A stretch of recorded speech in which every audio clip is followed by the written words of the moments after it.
If you believe in God and the hereafter, you are supposed to respect your neighbor. আল্লাহ বিশ্বাস করেন, আখিরাতে বিশ্বাস করেন, তো আপনি আপনার প্রতিবেশীকে সম্মান করতে হবে। They have their faith, we have our faith.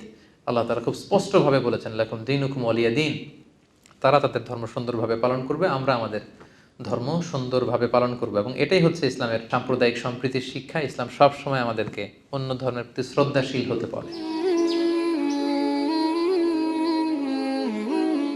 আসসালামু আলাইকুম ওয়া রাহমাতুল্লাহি ওয়া বারাকাতুহু।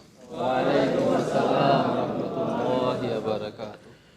নাহমাদুহু ওয়া নুসাল্লি আলা রাসূলিহিল কারীম। أما بعد فأعوذ بالله من الشيطان الرجيم بسم الله الرحمن الرحيم لا ينهاكم الله عن الذين لم يقاتلوكم في الدين ولم يخرجوكم من دياركم أن تبروهم وتقسطوا إليهم إن الله يحب المقسطين صدق الله العظيم মালয়েশিয়ান প্রবাসী ব্যবসায়ী ভাইদের আয়োজনে আজকের এই প্রোগ্রামে যারা আপনারা উপস্থিত হয়েছেন আপনাদের সবাইকে জানাচ্ছি আন্তরিক শুভেচ্ছা এবং অভিনন্দন। শুরুতে আমরা আল্লাহ রাব্বুল ইজ্জা ওয়াল জালালের দরবারে শুকরিয়া জ্ঞাপন করছি যে আল্লাহ তাআলা আজকে আমাদেরকে মালয়েশিয়ার রাজধানী কুয়ালালামপুরের হোটেল পুলম্যানের এই বলরুমে এই চমৎকার সন্ধ্যায় কিছু দিনই কথা শুনবার জন্য একত্রিত করেছেন। এজন্য আমরা আল্লাহ রাব্বুল ইজ্জা ওয়াল জালালের দরবারে শুকরিয়া জানাই, আমরা আল্লাহ তাআলাকে থ্যাঙ্কস জানাই। আমরা সবাই পড়ছি কালিমাতুশ শুকর, আলহামদুলিল্লাহ আলহামদুলিল্লাহ। আপনাদের সবাইকে আহলান ওয়া সাহলান ওয়া মারহাবান বিকুম ফি হাদাল লিকা আত-তাইয়িব আল খালিস আল মুবারক। আমরা এমন একটা সময় অতিবাহিত করছি যে সময়টাকে গোটা বিশ্ববাসী মনে রাখবে অনেক। গোটা বিশ্ববাসী এত বড় বড় কিছু হোঁচট খেয়েছে লাস্ট ফিউ ইয়ার্সে, এমন কিছু ধাক্কা আমরা খেয়েছি, হেদায়েতের জন্য এই ধাক্কাগুলোই যথেষ্ট। কি বলেন? এত এত বড় ধাক্কা আমি আমার জীবনে দেখিনি। আমাদের এত কাছের মানুষদেরকে আমরা হারিয়েছি, গোটা বিশ্বব্যাপী আমরা হাহাকার দেখেছি। সুপার পাওয়ারগুলো তারা নাস্তানাবুদ হয়ে গিয়েছে, একেবারে কিছুই করার ছিল না। এবং তারা ঘোষণা দিয়েছে যে দুনিয়াতে আমাদের যত ক্যাপাসিটি সব শেষ, এবার আসমান থেকে যদি কোনো রহমত আসে তবেই হয়তো বাঁচতে পারবো। তো সেই মহাপ্রলয় পেরিয়ে আমরা বেঁচে গিয়েছি, আলহামদুলিল্লাহ ওয়া শুকরুলিল্লাহ।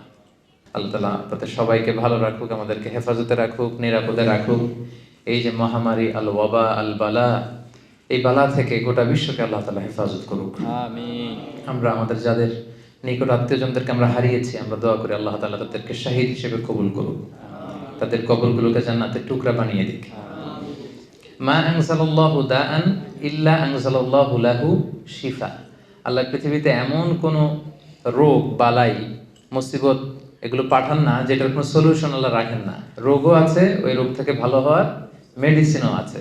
তো এটা বের করতে হয়তো আমাদের সময় লাগতেছে, আরও ডেভেলপ হবে একটা অ্যাক্টিভ একটা ভালো ভ্যাকসিন। এটা বাজারে আসতে 5 থেকে 10 বছর লেগে যায়। তো আমরা তো 6 মাস 1 বছর এই ভ্যাকসিন পেয়ে গিয়েছি। এটা আল্লাহ তাআলার দরবারে শুকরিয়া। আমরা যারা ভ্যাকসিন নেই তারা যেন ভ্যাকসিন নিয়ে নেই। সবসময় আমি ভ্যাকসিনের ব্যাপারে বলি যে আমাদেরকে আরবিতে একটা লিগ্যাল ম্যাক্সিম আছে যে আল ইরতিকাবু বিআখাফিদ দারারাইন। দুইটা যদি ক্ষতি থাকে, দুইটার একটা আপনাকে চুজ করতে হবে, যেটাতে ক্ষতি কম আপনি ওইটা চুজ করবেন। এটা হচ্ছে ইসলামের গাইডলাইন। তো ভ্যাকসিন নিলে কিছু না কিছু ক্ষতি তো হয়, কিন্তু এটার উপকার বেশি, ঠিক কি না? তো এই জন্য এই ভ্যাকসিন এই শিফা এই রেমেডি সিস্টেম এটা আমাদেরকে নিতে হবে। আল্লাহ তাআলা আমাদেরকে সবাইকে সুস্থ রাখুন, হেফাজতে রাখুন, নিরাপদে রাখুন। সম্মানিত শুধু আমি একটা টপিক নিয়ে আজকে আপনাদের সাথে কথা বলতে চাই, সেটা হচ্ছে রিলেশন উইথ নন মুসলিম। ভিন্ন ধর্মাবলম্বীদের সাথে অ্যাজ এ মুসলিম আমাদের সম্পর্কটা কেমন হওয়া উচিত অন্য ধর্মাবলম্বীদের সাথে। How should be our relationship with the people of different faith. আমাদের ফেইথ একটা, অন্যদের ফেইথ আরেকটা। লাকুম দীনুকুম ওয়ালিয়া দীন। They have their faith and we have our faith. তো এই যে ভিন্ন ধর্মের অনেক লোকদের সাথে আমাদের বসতে হয়, মিশতে হয়, উঠতে হয়, ডিলিংস করতে হয়, তাদের সাথে আমাদের সম্পর্কের স্বরূপটা কেমন হবে, ধরনটা কেমন হবে, এ ব্যাপারে ইসলামের গাইডলাইনটা কি, এ ব্যাপারে আমরা কথা শুনবো। আর মালয়েশিয়াতে বোধ করি এই টপিকটা খুবই রিলেভেন্ট, কারণ এটা একটা মাল্টি রিলিজিয়াস সোসাইটি। এখানে যেমনি আমাদের মালয় ভাইরা এরা হচ্ছে মুসলিম, এরপর আছে আমাদের তামিল ভাইরা আছে, ওনারা হিন্দু ধর্মাবলম্বী, আমাদের চাইনিজ ভাই বোনেরা আছেন, ওনারা মোস্ট প্রবাবলি বুদ্ধিস্ট, তাই না? বড় ধর্ম ধরলে এই তিনটাই। তো দেখা যায় যে এদের সাথে আমাদের অনেক ব্যবসা বাণিজ্য নানা ধরনের কিন্তু ডিলিংস হয়ে থাকে। এবং অনেকে আমাকে বলে যে হুজুর আমার একটা কাওয়ান আছে, চাইনিজ কাওয়ান। তো মানে কাওয়ান অর্থবোধের বন্ধু, তাই না? তো আপনাদের এরকম আছে না বিধর্মী কাওয়ান? আচ্ছা, অন্য ধর্মাবলম্বী এরকম কাওয়ান কিন্তু থাকে অনেকের। এরপর এরকম অনেক কেস আমার কাছে এসেছে যে মুসলিম ছেলে আমাদের ইউনিভার্সিটির, সে হিন্দু মেয়েকে বিয়ে করে ফেলছে। তারপর বৌদ্ধ ধর্ম অবলম্বন করতেছে, এরকম চাইনিজ মেয়েকে বিয়ে করে ফেলছে। তারা যদি রিভার্টেড হয়ে মুসলিম হয়ে তারপর আপনার সাথে মুসলিম পুরুষের সাথে বিবাহ বন্ধনে আবদ্ধ হয়, এতে কোনো সমস্যা নেই। কিন্তু যদি সে তার ধর্মে থাকে তখন এটা একটা ক্রাইসিস না? এটা তো একটা বড় সংকট। সে হিন্দু, ছেলে মুসলিম, এখন হবেটা কি? বিয়ে হয়ে গেছে অলরেডি, ভালোবাসা হয়ে গেছে, এদের মধ্যে ফিলিংস হয়ে গেছে, এক্সচেঞ্জ হয়ে গেছে। এই জটিল জটিল ব্যাপারগুলো কিন্তু আমাদের কাছে প্রায় প্রশ্ন আসে। তো আশা করি আপনারা যদি একটু কষ্ট করে শেষ পর্যন্ত মনোযোগ দিয়ে শোনেন, এই রিলেটেড বিষয়গুলো আজকে আপনাদের কাছে আশা করছি ক্লিয়ার হবে। আমরা এই টপিকটাতে মৌলিকভাবে 7টা পয়েন্টকে কভার করবার চেষ্টা করব। প্রথমে আমরা জানবার চেষ্টা করব আমাদের মুসলিমদের মধ্যে একটা কনফিউশন কাজ করে যে আমার অমুসলিম বন্ধু থাকতে পারবে কিনা, ভিন্ন ধর্মাবলম্বী বন্ধু রাখা জায়েজ আছে কিনা। অনেকে কোরআনের কিছু আয়াতের অর্থ বা ব্যাখ্যা করতে যে একটু ভুল করে ফেলে আর কি। তো একটু ভুল করার কারণে তারা অনেক সময় বলে থাকে যে মুসলিমদের কোনো নন মুসলিম ফ্রেন্ড থাকতে পারবে না, আমার ফ্রেন্ড শুধু মুসলিমই হইতে হবে, এটা অনেকে মনে করে আর কি। এই ব্যাপারটা আসলে ঠিক কিনা এটা একটু আমরা কভার করব। এরপরে আমাদের অনেক অমুসলিম প্রতিবেশী থাকতে পারে। আমি অনেক ভাইদের বাসায় গিয়েছি, সেখানে দেখেছি যে তার ডানে থাকে তামিল ফ্যামিলি, এদিকে থাকে আবার চাইনিজ ফ্যামিলি। এটা হচ্ছে হিন্দু ফ্যামিলি, এটা বুদ্ধিস্ট, এ হচ্ছে মুসলিম ফ্যামিলি। তো এরা তো আপনার নেইবার। এখন তাদের সাথে আপনার আচরণটা কেমন হওয়া উচিত, ইসলাম আসলে কি বলে, কি গাইডলাইন দেয়? এরপর তারা অমুসলিমরা বা আপনার এরকম নেইবররা অন্য ধর্মের, তারা যদি আপনাকে কোনো খাবার দেয়, হ্যাঁ, কোনো গিফট দেয়, এটা কনজিউম আপনি করতে পারবেন কিনা? এই প্রশ্নগুলো আমাদের সামনে আসে না অনেক? এগুলো কিন্তু আমাদের সামনে আসে, এটা আমরা কভার করব। এরপর অমুসলিমদের সাথে আমাদের সামাজিক, অর্থনৈতিক, রাজনৈতিক আমাদের যে সম্পর্ক, এই সম্পর্কটা কেমন হওয়া উচিত, ইসলাম কি বলে, এটা বলবো। তারপর অমুসলিমদের মধ্যেও কিন্তু কিছু ভালো লোক আছে। সব অমুসলিম ভিন্ন ধর্মাবলম্বী কিন্তু এক কাতারের না, তাই না?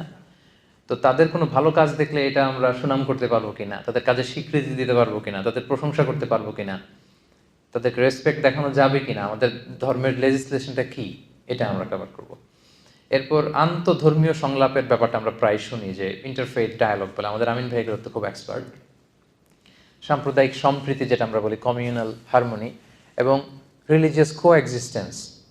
মালয়েশিয়া কিন্তু it's a nice role model of religious coexistence. ধর্মীয় সহাবস্থানের জন্য গোটা বিশ্বে মালয়েশিয়া কিন্তু একটা রোল মডেল। 3টা ধর্ম এরা মিলে কি শান্তিতে একসাথে বসবাস করতেছে, এগুলো আমি অ্যাড্রেস করব আমার আলোচনায়। এবং সব শেষে মুসলিম ল্যান্ডে, মুসলিম ভূখণ্ডে নন মুসলিম বা অমুসলিম সংখ্যালঘুদের অধিকারের ব্যাপারে ইসলাম কি বলে। এই যে কিছুদিন আগে আপনারা কুমিল্লার নানুয়া দিঘির পাড়ে আপনারা শুনেছেন, এক হনুমানের পায়ের মধ্যে কোরআনের কপি রাখা থেকে শুরু করে কি তুল কালাম কাণ্ড হয়ে গেল। সেখানে মুসলিমরা যে আক্রমণ করতেছে হিন্দুদেরকে, হিন্দুরা আবার তেড়ে আসতেছে মুসলিমদের দিকে, এই যে একটা ভয়ঙ্কর অবস্থা। তো এগুলো আসলে অনেক রাজনৈতিক উদ্দেশ্য হাসিলের জন্য, নিজেদের ফায়দা হাসিলের জন্য কিছু দুষ্কৃতিকারীরা কিন্তু এটা করে। আদতে কিন্তু বাংলাদেশে ওরকম দাঙ্গার হিস্ট্রি নেই। আমরা কিন্তু আবহমান কাল থেকে হিন্দু মুসলিম একসাথে, মানে একই সাথে আমাদের রোজাও চলে, এদের আবার পূজাও চলে এক সময়। আমরা তাফসির প্রোগ্রাম করলে এরা, এদের ঢোল বাদ্য বাজানোর প্রোগ্রাম থাকলে এরা আকপিস করে দেয়। আবার আমরা যদি আগে জানি ওখানে হিন্দুদের বড় প্রোগ্রাম, আমরা আমাদের তাফসির প্রোগ্রামকে একটু আকপিস করি। তো এই সুসম্পর্ক সম্প্রীতি কিন্তু আমাদের দেশে আছে। তো এত সুখ আবার অনেকের পছন্দ হয় না। বাংলাদেশে এত সমৃদ্ধি, এত সম্প্রীতি, ফলে কিন্তু নানা ধরনের ষড়যন্ত্রের কবলে আমাদের এই বাংলাদেশের সম্প্রীতি কিন্তু এখন হুমকির মুখে আমরা দেখতে পাচ্ছি। তো এগুলো থেকে বেরিয়ে আসার উপায় কি এবং ইসলাম আমাদেরকে কি গাইডলাইন দেয়, এই বিষয়ে আজকে আমরা কথা শুনবো। তাহলে মূল টপিক ছিল what should be our relation with the people of different faith, আর সাব টপিক কি কি থাকবে এটা আমি আপনাদের সাথে শেয়ার করলাম। পুরো বুঝতে পেরেছেন ব্যাপারটা? কি নিয়ে আলোচনা করব? বোরিং হচ্ছে না তো আপনারা? তো প্রথমে আমরা বলবো যে অমুসলিমরা আমাদের বন্ধু হতে পারবে কিনা। এই ব্যাপারটা নিয়ে কথা বলতে যে আমাদের অনেক মুসলিম ভাই বোনেরা একটু সংশয়ে থাকেন কোরআনের কয়েকটা আয়াত নিয়ে। আয়াতগুলো কি একটু বলি। এক নম্বর হচ্ছে সূরাত আলে ইমরানের 28 নম্বর আয়াতের অর্থ করতে যে একটু গুলিয়ে ফেলেন। আল্লাহ তাআলা সে আয়াতে বলছেন লা ইয়াত্তাখিযুল মুমিনুনাল কাফিরিনা আউলিয়া মিন দুনিল মুমিনিন, অর্থাৎ বিশ্বাসীরা মুমিনরা যেন মুমিন ছাড়া অন্য কাউকে, মানে কাফিরদেরকে যেন আউলিয়া হিসেবে গ্রহণ না করে। রিপিট, আমার আবারও বলছি, বিশ্বাসীরা যেন আরেক বিশ্বাসীকে ছাড়া কোনো কাফিরকে তাদের আউলিয়া না বানায়। এখন আউলিয়া মানে কি? আউলিয়ার অর্থ করতে যে অনেকে অর্থ করে বন্ধু, অনেক ট্রান্সলেশনে কি বলে বন্ধু, আসলে এই অর্থটা ভুল। মুমিন যেন মুমিন ছাড়া অন্য কাউকে বন্ধু না বানায়, কথাটা ঠিক না। তাহলে সঠিকটা কি আমরা বলবো এখনই। আরেকটা আয়াত এরকম আছে, কনফিউশনে পড়ে যায়, সূরাতুল মায়েদার 51 নম্বর আয়াত। আল্লাহ তাআলা বলছেন ইয়া আইয়ুহাল্লাযীনা আমানু লা তাত্তাখিযুল ইয়াহুদা ওয়ান নাসারা আউলিয়া, মানে ওহে বিশ্বাসীরা তোমরা ইহুদি নাসারাদেরকে তোমাদের আউলিয়া বানিও না। এটার অর্থ অনেকে করে কি বন্ধু। তার মানে এই দুই আয়াতের অর্থ করতে যে অনেকে বলে মুমিন যেন মুমিন ছাড়া কোনো কাফেরকে আউলিয়া না বানায়, মানে বন্ধু না বানায়। আবার পরের আয়াতে ওহে বিশ্বাসীরা খবরদার ইহুদি নাসারাদেরকে তোমাদের আউলিয়া বানিও না, অর্থ কি করে বন্ধু বানিও না। এই ব্যাপারটাতে সংশয়। আসলে আউলিয়া শব্দটা হচ্ছে বহু বচন, এর এক বচন হচ্ছে ওয়ালি। আমরা বলি না ওয়ালি ওয়ালি, অলি বলি না অলি, বড় আল্লাহর অলি, এই অলি আর কি, শুদ্ধ আরবি হচ্ছে ওয়ালি। তো ওয়ালির প্লুরাল হচ্ছে আউলিয়া। ওয়ালির অনেক অর্থ, বন্ধু বা ফ্রেন্ড এটাও জন্য একটা অর্থ, আরো অনেক অর্থ আছে। এখানে আসলে পারফেক্ট অর্থ হবে যদি আপনি বলেন যে বন্ধু না বলে যদি অর্থ আপনি গার্ডিয়ান বলেন, প্রোটেক্টর বলেন, ভেরি ইন্টিমেট ক্লোজ ফ্রেন্ডশিপ বলেন, তখন অর্থটা ঠিক আছে। তার মানে সঠিক অর্থ হবে কোনো মুমিন যেন মুমিনকে বাদ দিয়ে কোনো কাফিরকে তার গার্ডিয়ান না বানায়। পার্থক্য আছে না? এক জায়গায় বলা হলো বন্ধু, আর আরেক জায়গায় বলা হচ্ছে গার্ডিয়ান। সো গার্ডিয়ান যদি বলা হয় তাহলে পারফেক্ট অর্থ হয়, মানে আমরা কোনো নন মুসলিমকে আমাদের গার্ডিয়ান বানাতে পারবো না। পারবো নাকি? আমাদের গার্ডিয়ান ওরা কিভাবে হবে? হলে তো আমাদের ইমানদার যিনি আছেন, আমাদের নেতা, আমাদের প্রিয় ভাজন যিনি আমাদেরকে গাইড করে লিড দেয়, সে হবে মুমিন, হবে মুমিনের বলি, আল্লাহ আল্লাহ রাসূল হবে মুমিনদের বলি। তো ওয়ালায়া যেটা গার্ডিয়ানশিপ, এটা হচ্ছে আ'লা মিনাস সাদাকা, বন্ধুত্বের চেয়ে এটা অনেক উপরে। কিন্তু সিম্পলি আমরা যে ভুলটা করে ফেলি, আমরা বন্ধু বলে ফেলি। কাফির আমার বন্ধু হতে পারবে না, ইহুদি নাসারা আমার বন্ধু হতে পারবে না, এটা ভুল। আসল অর্থ হবে ইহুদি নাসারা কাফির অন্য ধর্মের কেউ আমাদের গার্ডিয়ান হতে পারবে না। কথা বুঝতে পেরেছেন? তাহলে প্রথম পয়েন্টটা ক্লিয়ার না? বন্ধু হতে কোনো সমস্যা নাই, স্বাভাবিক যে ফ্রেন্ডশিপ এটা হতেই পারে। যে কারোর সাথে হতে পারে না? হতে পারে। এই যে এখানে আপনি আছেন, এই যে কাওয়ান কাওয়ান বলতেছিলাম কেন? আপনাদেরকে বোঝানোর জন্য আর কি। কাওয়ান ওয়ার্ডটা আমার লাগতেছিল আপনাদেরকে বোঝানোর জন্য। তো তারা আপনাদের আসলে কাওয়ান হতে পারে, বন্ধু হতে পারে, কোনো সমস্যা নেই। কিন্তু তাদেরকে ওইরকম লয়াল গার্ডিয়ানশিপ দেওয়া যাবে না, তাদেরকে প্রোটেক্টর হিসেবে নেওয়া যাবে না, কিন্তু স্বাভাবিক বন্ধুত্ব হতে পারে। তাহলে প্রথম যেই আমাদের মিসকনসেপশন, এটা আপনাদের কাছে ক্লিয়ার হয়েছে? ক্লিয়ার। এটা আরো ক্লিয়ার হবে আপনাদের কাছে আমি যদি কোরআনের আরেকটা আয়াতকে এখানে রেফার করি, সূরাতুল মুমতাহিনার 8 নম্বর আয়াত, যে আয়াতটি দিয়ে আমি আজকের আলোচনা শুরু করেছি। সেখানে আল্লাহ তাআলা বলছেন লা ইয়ানহাকুমুল্লাহু আনিল্লাযীনা লাম ইউকাতিলুকুম ফিদ-দীন ওয়া লাম ইউখরিজুকুম মিন দিয়ারিকুম আন তাবাররুহুম ওয়া তুকসিতু ইলাইহিম ইন্নাল্লাহা ইউহিব্বুল মুকসিতিন। এর মানে হচ্ছে যারা অমুসলিমদের মধ্যে থেকে যারা তোমাদের সাথে যুদ্ধ করে না আর তোমাদেরকে তোমাদের ঘরবাড়ি থেকে তাড়িয়ে দেয় না, তাদের সাথে ভালো আচরণ করতে কিন্তু আমি আল্লাহ নিষেধ করি নাই। তাদের সাথে মহানুভবতা দেখাতে, ন্যায়পরায়ণতা দেখাতে, সুন্দর আচরণ দেখাতে কিন্তু আমি আল্লাহ নিষেধ করি নাই, বরং এটাই আমি আল্লাহর আদেশ। কারণ ইন্নাল্লাহা ইউহিব্বুল মুকসিতিন, আল্লাহ তাআলা ন্যায়পরায়ণ যারা আছে তাদেরকে পছন্দ করে। অন্যের প্রতি যারা দয়া দেখায় তাদেরকে আল্লাহ তাআলা কি করে? পছন্দ করে। তাহলে আমরা কিন্তু বুঝতে পারলাম দুইটা কাজ যারা করে তাদের সাথে আমাদের সমস্যা, কিন্তু এই দুইটা কাজ যে সমস্ত অমুসলিমরা করছে না আমাদের সাথে, তাদের সাথে আমাদের কোনো ঝামেলা নাই। সেই দুইটা কাজ কি? এক হচ্ছে আমাদের সাথে যারা শত্রুতা দেখায় না, বিরোধ দেখায় না, যুদ্ধে লিপ্ত না, আবার আমাদেরকে আমাদের ঘর থেকে উচ্ছেদ করছে না, এলাকা ছাড়া করছে না, এরকম যদি অমুসলিম হয় তাদের সাথে আমাদের ভালোবাসা দেখাতে, মহানুভবতা দেখাতে, ন্যায়পরায়ণতা দেখাতে কোনো বাধা আছে? নাই। আচ্ছা সিম্পলি ধরেন, এই যে মালয়েশিয়াতে ভিন্ন ধর্মের হিন্দু ভাইরা, তামিলরা, তারপর চাইনিজ বৌদ্ধ ধর্মের চাইনিজ ভাই বোনেরা, এরা কি আমাদের সাথে যুদ্ধে লিপ্ত? সবাই বলতে হবে যুদ্ধে লিপ্ত। তামিলরা যুদ্ধে লিপ্ত? থাও ধর্ম আছে একটা, এরা কি আমাদের বিরুদ্ধে যুদ্ধে লিপ্ত? তো এদের সাথে আমাদের কি সমস্যা? এদের সাথে আমাদের ফ্রেন্ডশিপ হতে পারে, এদের সাথে আমাদের ভালো আচরণ দেখানো লাগতে পারে। আল্লাহ তাআলা পুরো স্পেকট্রামটা উল্লেখ করেছেন, দ্য এন্টায়ার স্পেকট্রাম। বীর আর কিস্ত, বীর মানে হচ্ছে সর্বোচ্চ ভালোবাসা দেখানো, এটা প্রয়োজন আপনি দেখাতে পারেন। মা বাবার প্রতি যে আমরা সদাচরণ দেখাই, এটাকে আরবিতে বলে বীর, বিররুল ওয়ালিদাইন। আর কিস্ত হচ্ছে সমান সমান, সে যতটুকু ভালো আচরণ করে আমি অতটুকু করব। তাহলে আল্লাহ সর্বোচ্চ থেকে সর্বনিম্ন সবটার কথা আল্লাহ বললেন। কেউ যদি তোমাদেরকে তেড়ে না আসে, ধর্মযুদ্ধে লিপ্ত না হয়, তোমাদের সাথে তোমাদেরকে ভিটেমাটি ছাড়া করতে না চায়, তাদের সাথে ভালো আচরণ করতে আমি আল্লাহর কোনো নিষেধ নাই। এই আয়াত থেকে এবার বুঝতে পারছেন না যে সুন্দর আচরণ করতে হবে এদের সাথে? আর অন্য ধর্মাবলম্বী ভাই বোনদের সাথে ভালো আচরণ করলেই না তারা ইসলামের দ্য বিউটি অফ ইসলামকে তারা দেখবে, বুঝবে। আপনি সুন্দর সুন্দর ইসলামের কথাগুলো যদি পৌঁছে দেন, মানুষের সাথে শেয়ার করেন, আপনি অবাক হবেন কিভাবে পঙ্গপালের মতো মানুষ, অন্য ধর্মের লোকের আপনার কথা শুনতে আসবে। তারা আপনাকে দেখে ইমপ্রেস হবে, কারণ you are the ambassador of Islam. আমরা প্রত্যেকে ইসলামের অ্যাম্বাসেডর। আমার কাছে সবচেয়ে বেশি ভালো লাগে যে অনেক বিধর্মী ভাইরা আমার সাথে কথা বলতে আসে। এয়ারপোর্টে বিভিন্ন জায়গায় অনেক হিন্দু ছেলেরা দৌড়ে আসে, বলে হুজুর আপনার সাথে একটা সেলফি তুলবো। অন্যদেরকে না করলেও এদেরকে আমি না করি না। আমি বলি যে হ্যাঁ তোলো, যত মনে চায় তোলো। এই তো গত পরশু বোধহয় বুকিট বিনতাং এরিয়াতে আমার একটা কাজ ছিল, হঠাৎ এক ছেলে দৌড়ে আসছে, দেখে বলতেছে হুজুর একটু গ্লাসটা নামা। তো গ্লাস নামালাম, বলতেছে আমি কি বড়ুয়া যেন বললো, বড়ুয়া। তো বলতেছে আমি বৌদ্ধ ধর্মের, বাড়ি কোথায়? কক্সবাজার। তো কি করো? এখানে কাজ করি। তো বলে আমি বৌদ্ধ হলেও আপনার আলোচনা সব শুনি, আমি আপনার আলোচনাগুলো আমার খুব ভালো লাগে, আমি অনেক কিছু শিখতেছি। So this is the way. এইভাবেই তো ওদের কাছে পৌঁছতে হবে আমাদের।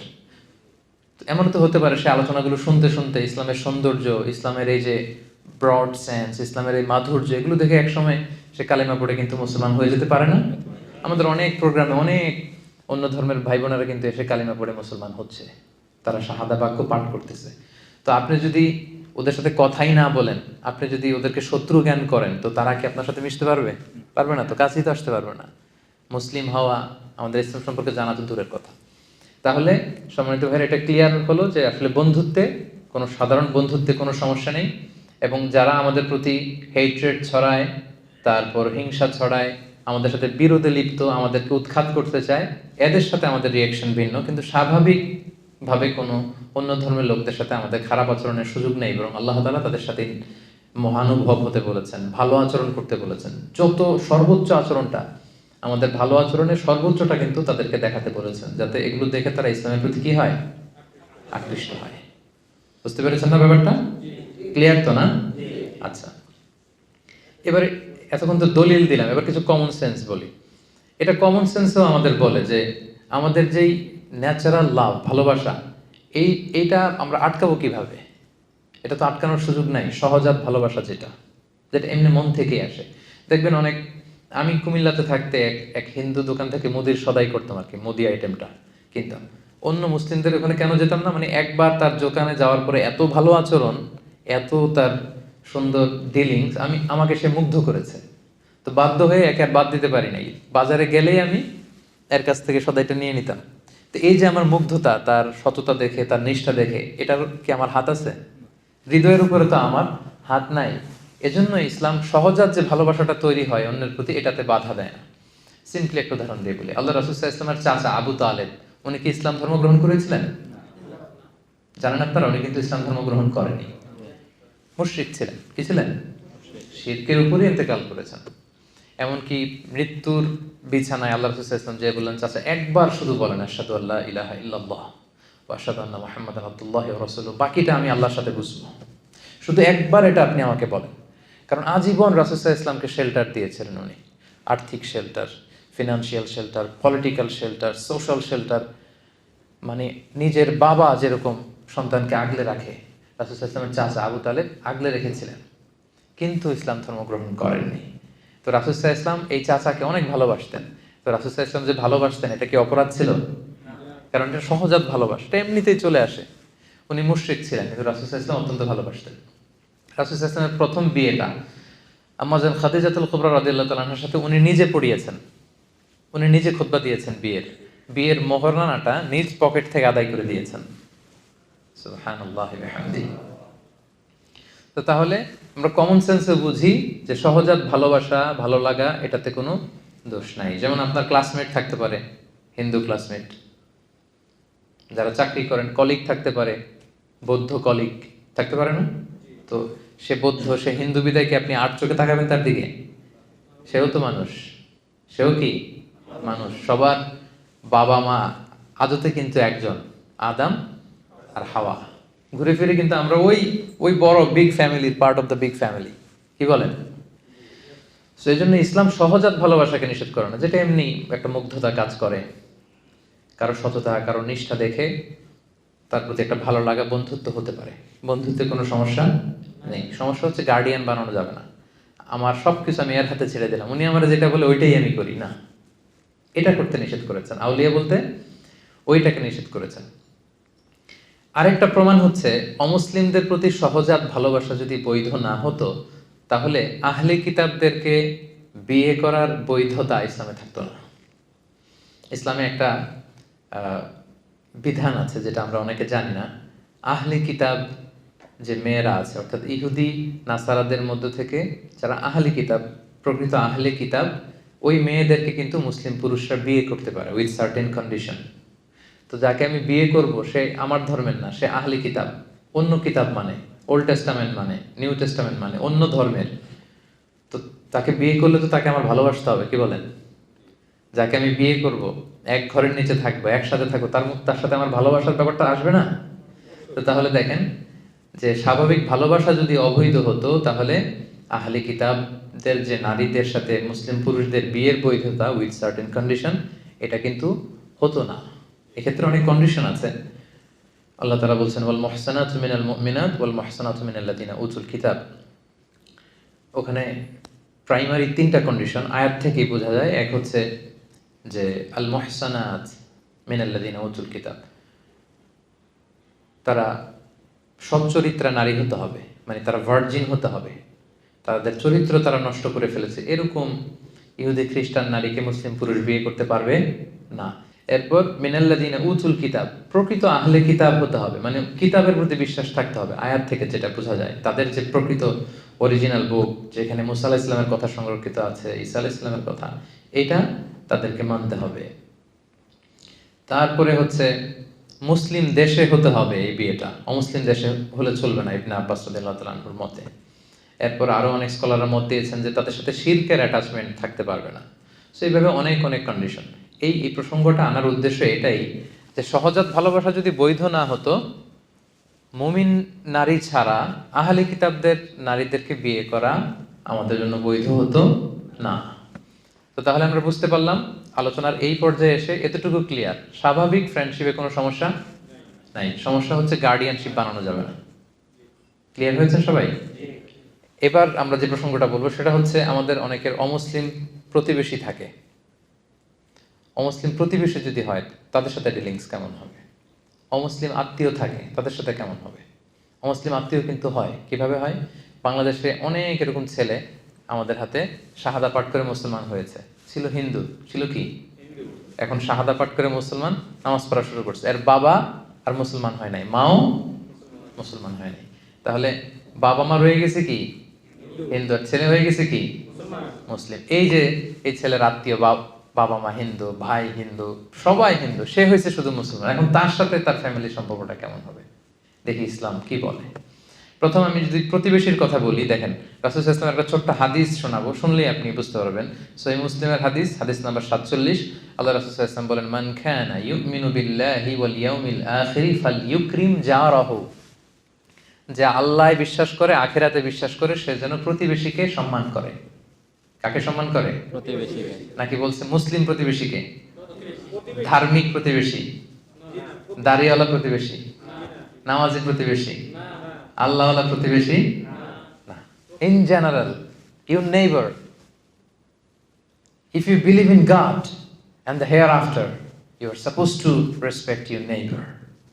আল্লাহ বিশ্বাস করেন, আখিরাতে বিশ্বাস করেন, তো আপনি আপনার প্রতিবেশীকে সম্মান করতে হবে।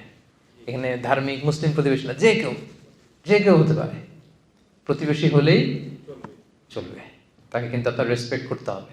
শর্তটা কি দেখছেন? যে আল্লাহরে মানে আর আখিরাতে মানে, সেজন্য এটা করে। আর এটা না করলে বোঝা যাবে আল্লাহর মানাতেও ঝামেলা আছে, আখিরাত মানাতেও ঝামেলা আছে। ভয়ঙ্কর কিন্তু কন্ডিশনটা।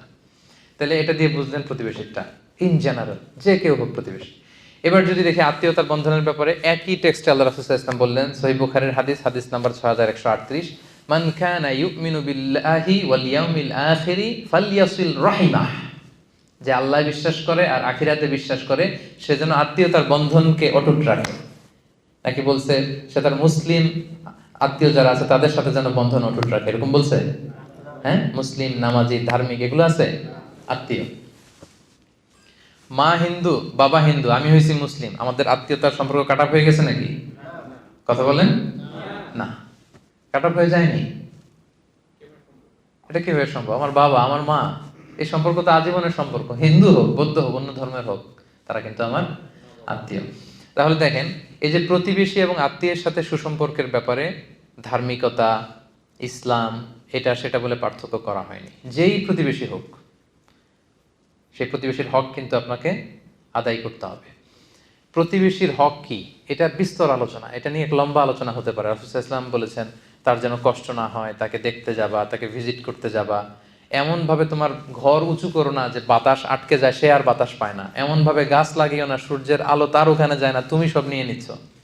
মানে এত এত প্রতিবেশীর ব্যাপারে বলতেছিলেন, সাহাবারা ভাবতেছিলেন, আমরা ভাবতেছিলাম হয়তো কিছুদিন পরে এমন আয়াত আসবে বা বিধান আসবে যে প্রতিবেশীদেরকে উত্তরাধিকার বানিয়ে দেওয়া হবে। মানে সাহাবারা ভয় পাচ্ছিলেন নাকি রাসূল এখন বলে যে ছেলে মেয়েদেরকে যেমনি সম্পদ দেওয়া লাগে, বাড়ির দুই দিকে যারা থাকবে এগুলো সম্পদও দেওয়া লাগবে। এইটাই শুধু বাকি ছিল। সুবহানাল্লাহ বিহামদিহি। শান্তির কি পয়গাম নিয়ে এসেছে ইসলাম। দেখেন আপনি, ইসলামের প্রত্যেকটা বিধান এতটা মানবিক, এতটা সুন্দর।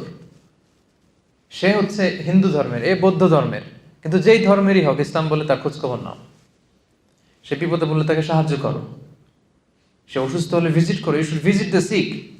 সে হিন্দু হোক, বৌদ্ধ হোক, যে ধর্মের হোক। রাসূল সাল্লাল্লাহু আলাইহি ওয়াসাল্লাম অনেক ইহুদির বাসায় যে অসুস্থ হলে তাদেরকে দেখে আসতেন। সুবহানাল্লাহ, কি নবী ছিলেন তিনি। আমি ছোট্ট একটা ঘটনা আপনাদেরকে শোনাই। সহিহ বুখারীর হাদিস নম্বর 1356। রাসূল সাল্লাল্লাহু আলাইহি ওয়াসাল্লামের একজন ইহুদি কর্মচারী ছিল, ছোট্ট বয়সে ছোট। কোন ধর্মের সে? সবাই বলেন কোন ধর্মের? ইহুদি কর্মচারী, ছোট বয়সে ছোট। আমি টেক্সটটা পড়ি। আনাস রাদিয়াল্লাহু তাআলা আনহু বলেন, কানা গুলামুন ইয়াহুদিয়ুন ইয়াখদুমুন নাবিয়্যা সাল্লাল্লাহু আলাইহি ওয়াসাল্লাম। একটা ছোট্ট ইহুদি ছেলে ছিল, রাসূল সাল্লাল্লাহু আলাইহি ওয়াসাল্লামের কর্মচারী হিসেবে কাজ করত। ফামারিদা, হঠাৎ এই ছেলে অসুস্থ হয়ে গেল। আপনারা জানেন যে রাসূল সাল্লাল্লাহু আলাইহি ওয়াসাল্লাম যখন মক্কা থেকে মদিনায় গেলেন, ওইটাও মালয়েশিয়ার মতো এরকম মাল্টি রিলিজিয়াস সোসাইটি ছিল। ইহুদিদের 3 গোত্র, আবার আউস খাজরাজের কিছু মুশরিক এখনো মুসলিম হয় নাই, আর মুহাজির যারা আসছেন মক্কা থেকে, রাসূল সহ যারা আসছেন সবাই তো মুমিন। তাহলে মুমিন আছে, মুশরিক আছে, আবার ইহুদি আছে, অনেকগুলো হয়ে গেল না? পাশে আবার খ্রিস্টান ট্রাইব আছে নাজরানের আশেপাশে। তো রাসূল সাল্লাল্লাহু আলাইহি ওয়াসাল্লাম এই ছেলেকে ভাড়া করছেন কাজের জন্য। হঠাৎ দেখে আসে না একদিন, ফামারিদা, অসুস্থ হয়ে গেল। ফাআতাহু নবী সাল্লাল্লাহু আলাইহি ওয়াসাল্লাম ইয়াউদু, রাসূল সাল্লাল্লাহু আলাইহি ওয়াসাল্লাম তাকে ভিজিট করতে গেলেন। সুবহানাল্লাহ, আসে না কেন? কিছু লোক বলতেছে এই ছেলেটা তো অসুস্থ। রাসূল সাল্লাল্লাহু আলাইহি ওয়াসাল্লাম এবার ওকে দেখতে গেলেন। কার বাড়িতে? ইহুদির বাড়িতে। কথা বলেন, কার বাড়িতে? ইহুদির বাড়িতে। রাসূল সাল্লাল্লাহু আলাইহি ওয়াসাল্লামকে দেখে ওই ছেলের বাবা তো অবাক, উনি তো ইহুদি, কি রে, মুহাম্মদ সাল্লাল্লাহু আলাইহি ওয়াসাল্লাম দ্য লাস্ট মেসেঞ্জার, সে চলে আসছে, আমার বাসার ভিতরে ঢুকে যাচ্ছে। এসে উনি পারমিশন নিয়ে রাসূল সাল্লাল্লাহু আলাইহি ওয়াসাল্লাম ঢুকেই গেলেন ঘরের ভিতরে। ফাকাআদা ইনদা রাসিহি, ওই ছোট্ট ছেলেটা মুমূর্ষ অবস্থা, জান যায় প্রায়, মাথার পাশে রাসূল সাল্লাল্লাহু আলাইহি ওয়াসাল্লাম বসলেন। ছেলেটা তাকিয়ে আছে রাসূল সাল্লাল্লাহু আলাইহি ওয়াসাল্লামের দিকে, বাবা দাঁড়িয়ে আছে। রাসূল সাল্লাল্লাহু আলাইহি ওয়াসাল্লাম তাকে বললেন, আসলিম, ইসলাম ধর্ম গ্রহণ করো। এবার ছোট্ট ছেলে হঠাৎ শকড যে আমাকে বলতেছে ইসলাম ধর্ম গ্রহণ করতে, কি করব? তো সে দাঁড়িয়ে থাকা বাবার চেহারার দিকে তাকালো। ফানাযারা ইলা ওয়াজহি আবি, দেখি আব্বা কি বলে, আব্বা কি বলে দেখি। তো তার বাবা রাসূল সাল্লাল্লাহু আলাইহি ওয়াসাল্লামের আচরণ, রাসূল সাল্লাল্লাহু আলাইহি ওয়াসাল্লামের ব্যক্তিত্ব দেখে এতটাই মুগ্ধ, কিং কর্তব্য বিমূঢ় হয়ে সে বলতে আরম্ভ করলো, ফাকালা লাহু আতি' আবুল কাসিম সাল্লাল্লাহু আলাইহি ওয়াসাল্লাম। ছেলেকে বলতেছে ঠিক আছে, উনি যা বলে তাই করো। সুবহানাল্লাহ। আবুল কাসেম, রাসূল সাল্লাল্লাহু আলাইহি ওয়াসাল্লামের সন্তানের নাম ছিল কাসেম। আবুল কাসেমের আনুগত্য করো, যা বলে তাই করো। তখন ছেলেটা বলতে আরম্ভ করলো, আশহাদু আল্লা ইলাহা ইল্লাল্লাহ ওয়া আশহাদু আন্না মুহাম্মাদার রাসূলুল্লাহ। ফাসলামা, সে শাহাদা বাক্য পাঠ করে মুসলমান হয়ে গেল। ফাখারাজা রাসূলুল্লাহ সাল্লাল্লাহু আলাইহি ওয়াসাল্লাম, রাসূল সাল্লাল্লাহু আলাইহি ওয়াসাল্লাম এবার ঘর থেকে বের হলেন। ইয়াকুল, এই বলতে বলতে বের হলেন, আলহামদুলিল্লাহিল্লাযী আনকাযাহু মিনান নার, প্রশংসা সে আল্লাহর, যে আল্লাহ একজন জাহান্নামীকে মুহূর্তের মধ্যে জান্নাতি বানিয়ে দিয়েছে। এই শাহাদা বাক্য, এই বিশ্বাসটুকু হৃদয়ে ধারণ করার আগে আমার এই গোলাম ছিল জাহান্নামী, আহলুন নার, আগুনের অধিবাসী। সে আল্লাহর প্রশংসা যে মুহূর্তের মধ্যে তাকে জান্নাতের অধিবাসী বানিয়েছে। সুবহানাল্লাহ ওয়া বিহামদিহি। সহিহ বুখারীর হাদিস। এটা কেন আমি এখানে উল্লেখ করলাম, যে রাসূলুল্লাহ সাল্লাল্লাহু আলাইহি ওয়াসাল্লাম ইহুদির বাসায় যে অসুস্থকে ভিজিট করতেন, আর আমরা মুসলিম ভাই আরেক মুসলিমের খবর নেই না। আমরা তো মুমিন, ইমানের বন্ধনে আমরা আবদ্ধ, আমরা একে অপরের সাথে সুসম্পর্ক বজায় রাখি না। রাসূল সাল্লাল্লাহু আলাইহি ওয়াসাল্লাম ভিন্ন ধর্মাবলম্বীদের ঘরে যে তিনি ইসলামের বাণী পৌঁছিয়েছেন। ইসলাম তো এইভাবে প্রচার হয় নাই, আমরা তো জন্মসূত্রে ইসলাম পেয়েছি, এই জন্য এটার মর্ম বুঝি না। জন্মাই দেখি যে আজান, তারপর একামত, দেখি যে কোরআন, হাদিস, ওয়াজ, মাহফিল, কিন্তু নবীরা প্রতিটা পদে পদে নিজেদেরকে প্রমাণ করে করে ইসলামের এই বাণীকে কিন্তু প্রচার করতে হয়েছে।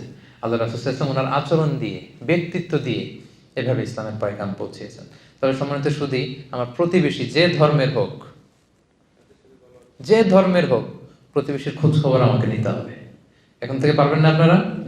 আশেপাশে যারা থাকে যে ধর্মের হোক, একটু খোঁজ নেন। অসুস্থ হলে কিছু নিয়ে যান, সামান্য ফল নিয়ে যান, একটু খোঁজ খবর রাখার চেষ্টা করেন।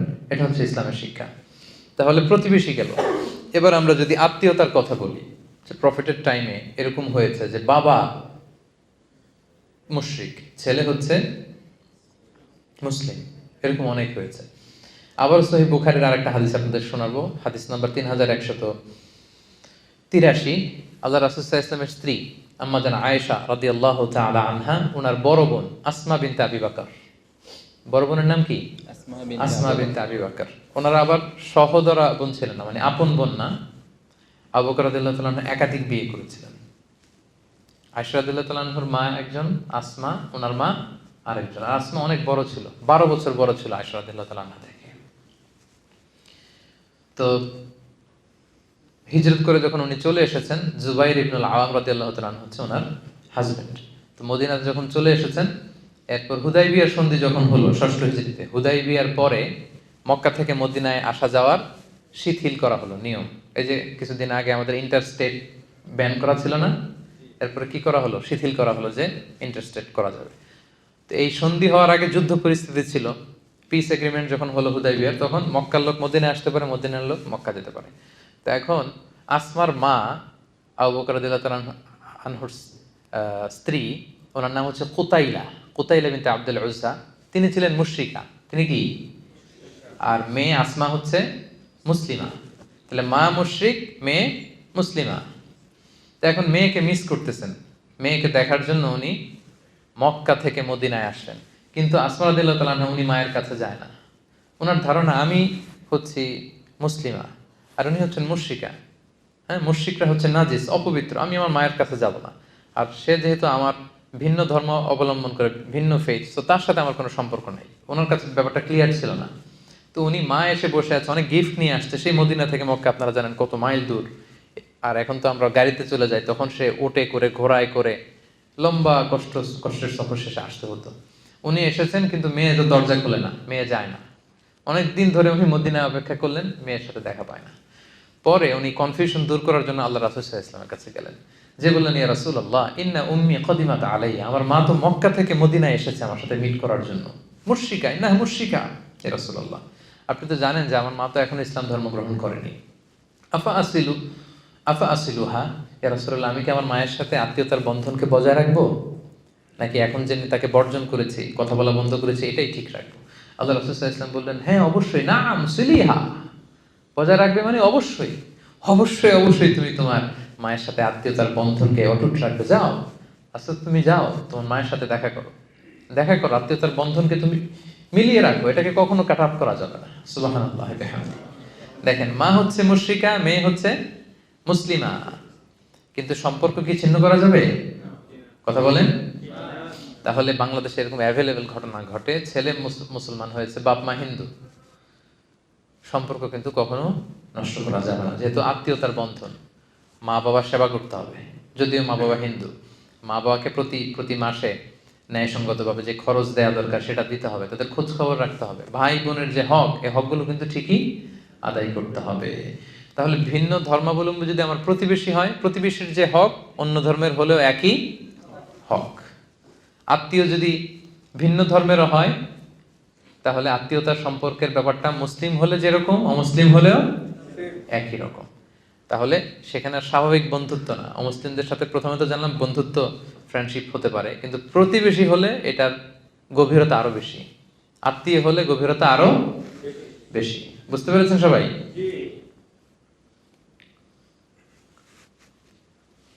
আচ্ছা, এবার যে পয়েন্টটা নিয়ে কথা বলবো আমরা, সেটা হচ্ছে অনেক সময় এরকম হয় যে নন মুসলিম কেউ অনেক সময় আমাদেরকে অনেক খাবার দেয়, গিফট দেয়।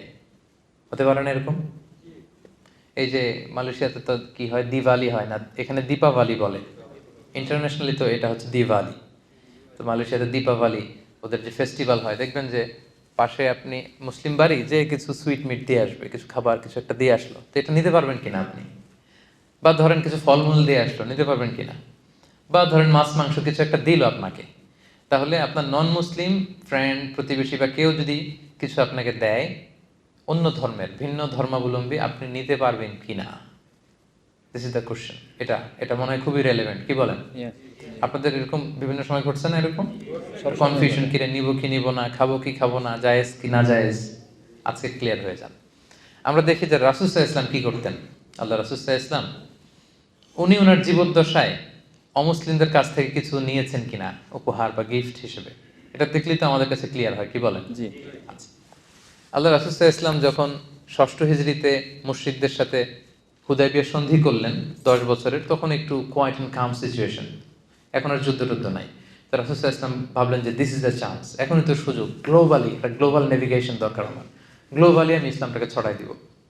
উনি কাতেবে ওহীদেরকে ডেকে বললেন যে সবাই লিখো, আমার পক্ষ থেকে চিঠি লিখো। রাসূল ইসলাম নিজে লিখতেন না, লোক দিয়ে দিয়ে লেখাতেন। লিখো। রাসূল ইসলাম বলতেছেন, ওনারা চিঠি লিখতে আরম্ভ করলেন। বললেন যে বর্তমানে সুপার পাওয়ার কারা আছে বলো। তো সাহাবারা বলতে আরম্ভ করলো, একটা সুপার পাওয়ার আছে হচ্ছে ওই রোম সাম্রাজ্য, হিরাক্লিয়াস। লেখো, হিরাক্লিয়াসের কাছে লেখো। আর কে আছে? আরেকটা আছে কিসরার, পারস্যের সুপার পাওয়ার। আর কে আছে? আর ইস্কান্দারিয়ার মুকাউকেস আছে, মানে মিশরি সম্রাট। আর কে আছে? ওখানে ওখানে। তৎকালীন সময়ে যত বড় বড় সুপার পাওয়ার ছিল, রাসূল সাল্লাল্লাহু আলাইহি ওয়াসাল্লাম সবার কাছে তখন দাওয়াতি চিঠি লিখতে আরম্ভ করলেন। তো অধিকাংশ সুপার পাওয়ারদের কাছে, সম্রাটদের কাছে যখন চিঠি নিয়ে যাওয়া হলো, ওনারা কেউ কেউ ইসলাম ধর্ম গ্রহণ করেছেন, কেউ কেউ করেননি, কিন্তু প্রায় প্রত্যেকেই রাসূল সাল্লাল্লাহু আলাইহি ওয়াসাল্লামের কাছে গিফট পাঠিয়েছিলেন। সুবহানাল্লাহ। আমরা একটা ঘটনা শুনি। মিশরের তখন বাদশা ছিল মুকাউকেস। মুকাউকেস ছিল মিশরের বাদশা, আলেকজান্দ্রিয়াতে উনি থাকতেন। ওনার কাছে যখন রাসূল সাল্লাল্লাহু আলাইহি ওয়াসাল্লামের চিঠি পাঠানো হলো, উনি চিঠি পড়ে তো মুগ্ধ, তিনি বুঝতে পারলেন যে এটা তো নবী। তখন তিনি, যিনি চিঠি নিয়ে গিয়েছিলেন, মোস্ট প্রবাবলি হাতিব ইবনে আবি বালতাআ রাদিয়াল্লাহু তাআলা আনহু, ওনার কাছে করে উনি অনেক গিফট পাঠিয়েছিলেন। কি কি গিফট শুনেন। 1000 গোল্ড কয়েন। ওনার ধর্ম হচ্ছে খ্রিস্ট ধর্ম। যে বাদশা রাসূলকে গিফট পাঠিয়েছেন, ওনার ধর্ম কি? খ্রিস্ট ধর্ম। তার মানে উনি কোন ধর্মের? খ্রিস্টান। উনি 1000 গোল্ড কয়েন, 1000 স্বর্ণ মুদ্রা পাঠিয়েছেন। 2 বিউটিফুল ক্রিশ্চিয়ান স্লেভস, দুইজন খ্রিস্টান সুন্দরী নারী পাঠিয়েছিলেন, দাসী। তখনকার এই প্রচলনটা ছিল। একজনের নাম হচ্ছে মারিয়া বিনতে শামউন আল কিবতি, আরেকজনের নাম হচ্ছে সিরিন। তো মারিয়াকে তিনি স্ত্রী হিসেবে রেখেছিলেন, আর সিরিনকে তিনি আরেক সাহাবীর জন্য দিয়েছিলেন, হাসান বিন সাবিত রাদিয়াল্লাহু তাআলা আনহু, রাসূল সাল্লাল্লাহু আলাইহি ওয়াসাল্লামের সভাকবি। এখানেই শেষ না, একজন পুরুষ কর্মচারী পাঠিয়েছিলেন 20 pieces of fine garments, 20 piece থান কাপড়। 20 পিস কি? যাতে রাসূল সাল্লাল্লাহু আলাইহি ওয়াসাল্লাম জামা বানাতে পারেন, থান কাপড় পাঠিয়েছেন। এরপর একটা গাধা পাঠিয়েছেন, একটা খচ্চর পাঠিয়েছেন। আল্লাহ রাসূল সাল্লাল্লাহু আলাইহি ওয়াসাল্লাম এই মুকাউকেসের পাঠানো সবগুলো গিফট তিনি গ্রহণ করেছিলেন। সুবহানাল্লাহ, সব গ্রহণ করেছিলেন। ধর্ম কি ছিল? খ্রিস্টান। কথা বলে না,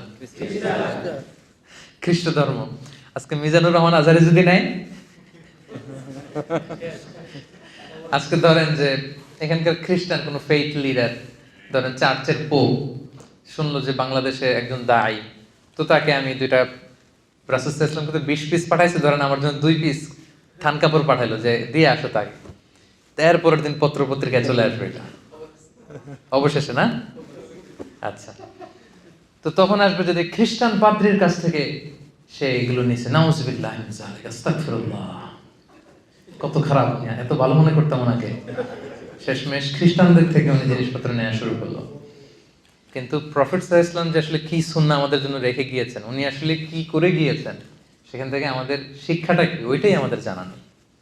মুকাওকিস সে খ্রিস্ট ধর্মের সম্রাট ছিল, খ্রিস্টান, তার পাঠানো গিফট রাসূল সাল্লাল্লাহু আলাইহি ওয়াসাল্লাম নিয়েছেন, শুধু নিজেই নেন নাই, এক সাহাবীর সাথে শেয়ারও করেছেন। আর বেশিরভাগ জিনিস রাসূল সাল্লাল্লাহু আলাইহি ওয়াসাল্লাম বিভিন্ন সময় দিয়ে দিতেন মানুষকে, এগুলো রিসিভ করেছেন, আর কিছু হয়তো রেখেছেন, বেশিরভাগই তিনি দিয়ে দিয়েছেন। তার মানে অন্য ধর্মের কেউ যদি আপনাকে কোনো গিফট করে আপনি নিতে পারবেন। এটা ক্লিয়ার হয়েছেন? আরো ক্লিয়ার করবো আমি সামনে।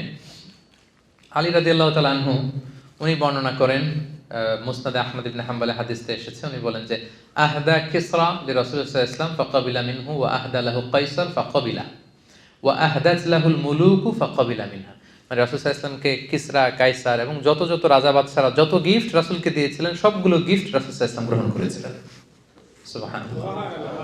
এতগুলো খ্রিস্টানের কথা, তার মানে বাকিদের যদি হিসাব করেন দেখা যাবে যে কেউ ছিল ইহুদি, তারপর কিসরার সে তো ছিল অগ্নি উপাসক, কিসরার প্রধান সে কি ছিল? অগ্নি উপাসক, তাদের দেয়া জিনিসও কিন্তু রাসূল সাল্লাল্লাহু আলাইহি ওয়াসাল্লাম নিয়েছেন। এরপর আলী রাদিয়াল্লাহু তাআলা আনহু নিজে যখন খলিফা ছিলেন, অগ্নি উপাসকদের একটা আপনার ফেস্টিভ্যাল হয়, নাইরুজ বলে ওরা, কি বলে? নাইরুজ, যেটাকে বাংলায় বলে নওরোজ, মানে নববর্ষ, নববর্ষের ওদের একটা ফেস্টিভ্যাল হয়, তখন আলী রাদিয়াল্লাহু তাআলা আনহুকেও তারা গিফট দিত, আলী রাদিয়াল্লাহু তাআলা আনহু সেই গিফট গ্রহণ করতেন। এবার আমরা মুসান্নাফে ইবনে আবি শাইবার একটা হাদিস শুনবো। আয়েশা রাদিয়াল্লাহু তাআলা আনহার কাছে এক নারী এসে বললেন, আম্মা জান, অগ্নি উপাসকরা তাদের নওরোজের প্রোগ্রামের সময় আমাদেরকে ভুনা পাখি উপহার হিসেবে পাঠায়। কি পাঠায়? ভুনা পাখি। ভুনা পাখি, আমরা কি এটা খাইতে পারবো? আম্মা জান আয়েশা বললেন, আম্মা মা যুবিহা লিযালিকাল ইয়াউম ফালা তাকুলু ওয়ালাকিন কুলু মিন আশজারিহিম। বলতেছে ওই দিন তাদের প্রোগ্রামে তারা যেটা জবাই করে, জবাইকৃত কোনো জিনিস খেতে পারবে না, বরং তাদের গাছের যে ফলমূল, শাকসবজি, এই সমস্ত মিষ্টান্ন যেগুলো দেয় এগুলো খেতে পারবা। তাহলে এখান থেকে আমরা বুঝতে পারলাম যে অন্য ধর্মের কেউ আপনাকে যদি মিষ্টি জাতীয়, চকলেট জাতীয় তাদের প্রোগ্রামে যা যা দেয় এগুলো আপনি খেতে পারবেন।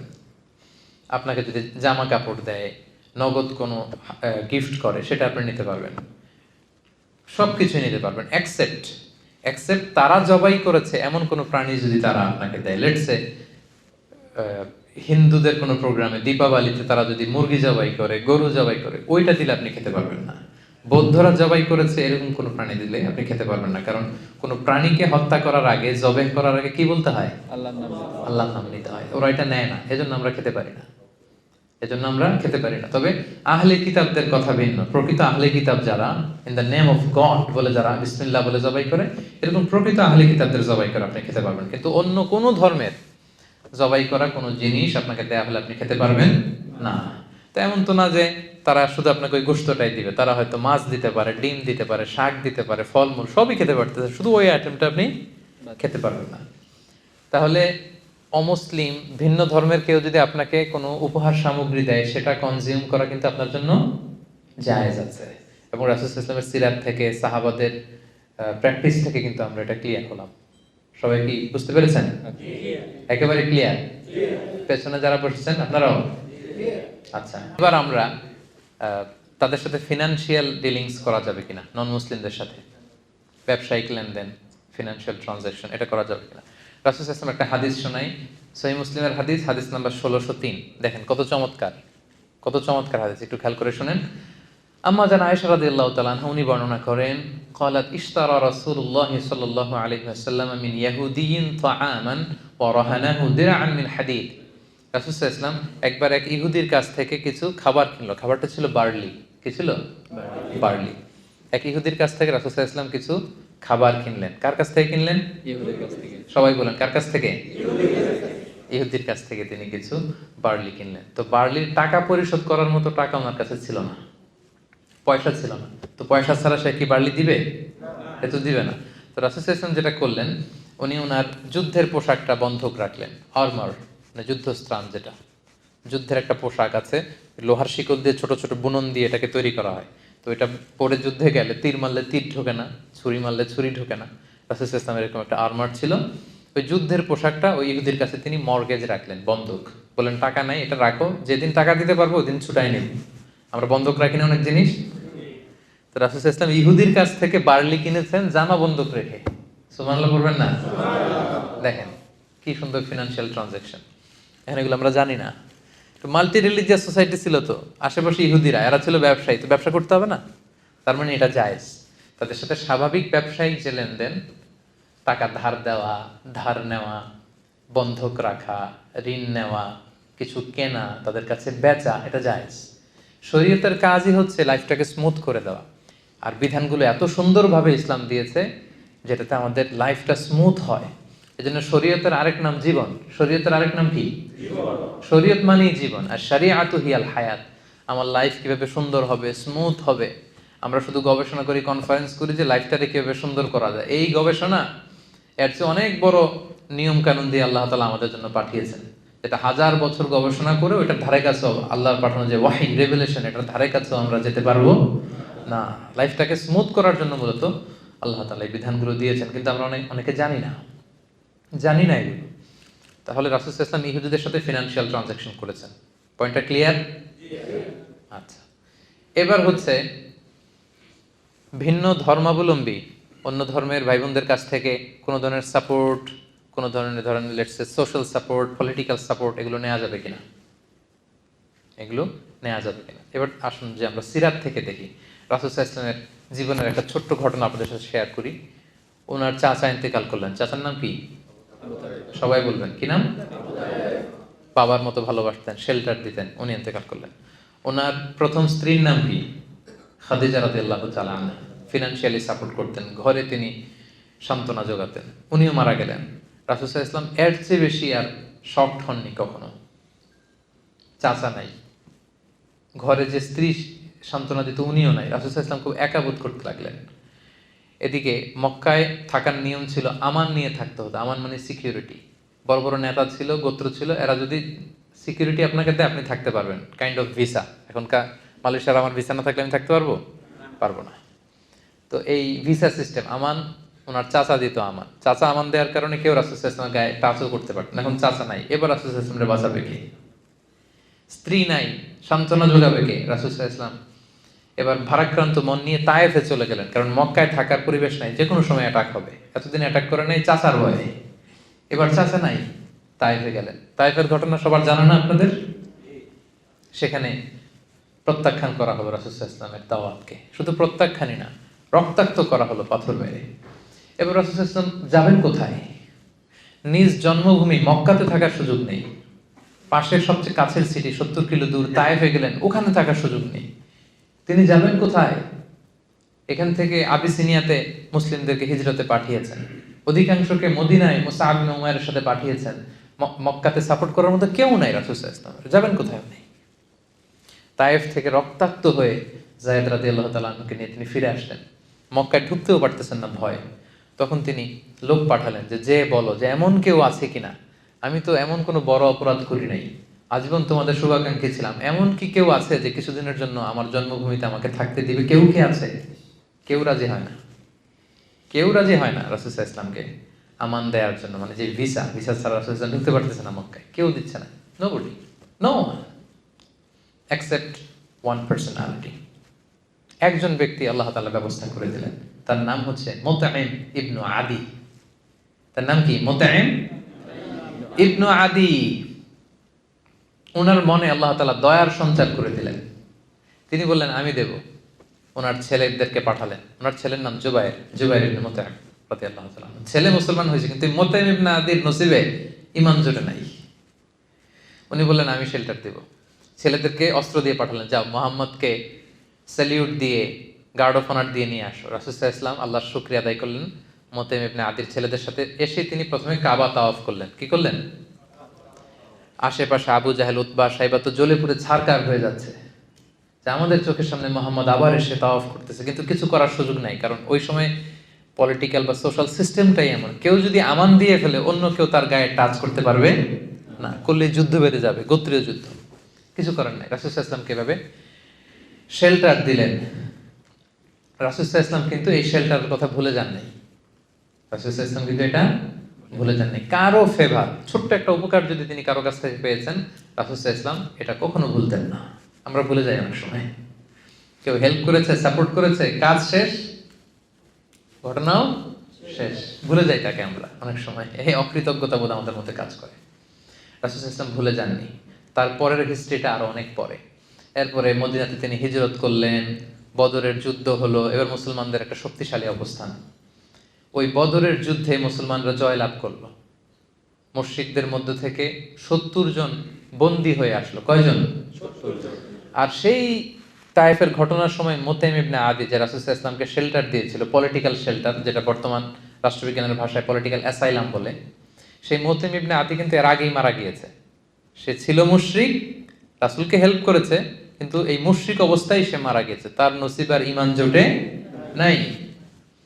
তো বদরের যুদ্ধে 70 জন বন্দীকে যখন রাসূল সাল্লাল্লাহু আলাইহি ওয়াসাল্লামের সামনে আনা হলো, তাদের প্রত্যেককে রাসূল সাল্লাল্লাহু আলাইহি ওয়াসাল্লাম চিনে না? সবাইকে চিনে।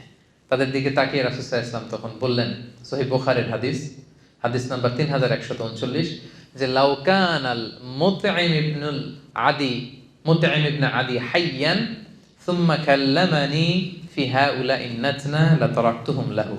রাসূল সাল্লাল্লাহু আলাইহি ওয়াসাল্লাম বললেন, আজকে যদি ওই মুতঈম ইবনে আদি বেঁচে থাকতো, আর সে যদি এই 70 জন যুদ্ধবন্দীর ব্যাপারে আমাকে রিকোয়েস্ট করতো, এই আবর্জনাগুলোর ব্যাপারে, আমি মুহূর্তের মধ্যে এগুলো ছেড়ে দিতাম। সুবহানাল্লাহ পড়বেন না? মুতাইম ইবনে আদি নাই দুনিয়াতে, মারা গেছে। মুসলিম হয়ে না মুশরিক হয়ে? মুশরিক হয়ে। কথা বুঝে নাই বোধহয়। মুসলিম না মুশরিক? মুশরিক। মুশরিক হয়ে মারা গেছে। তারপরে as a token of respect, as a token of honour, তাকে সম্মান দেখাতে যে রাসূল ইসলাম বলতেছে, আজকে যদি সেই মুতাইম ইবনে আদি বেঁচে থাকতো, তার সম্মানে আজকে এই 70টা আবর্জনা, এই 70টা ময়লা আবর্জনাকে আমি উইদাউট র্যানসাম, কোনো মুক্তিপণ ছাড়াই আমি এদেরকে ছেড়ে দিতাম। কি সম্মান দেখিয়েছেন মুতাইমকে। কেন সম্মান দেখালেন?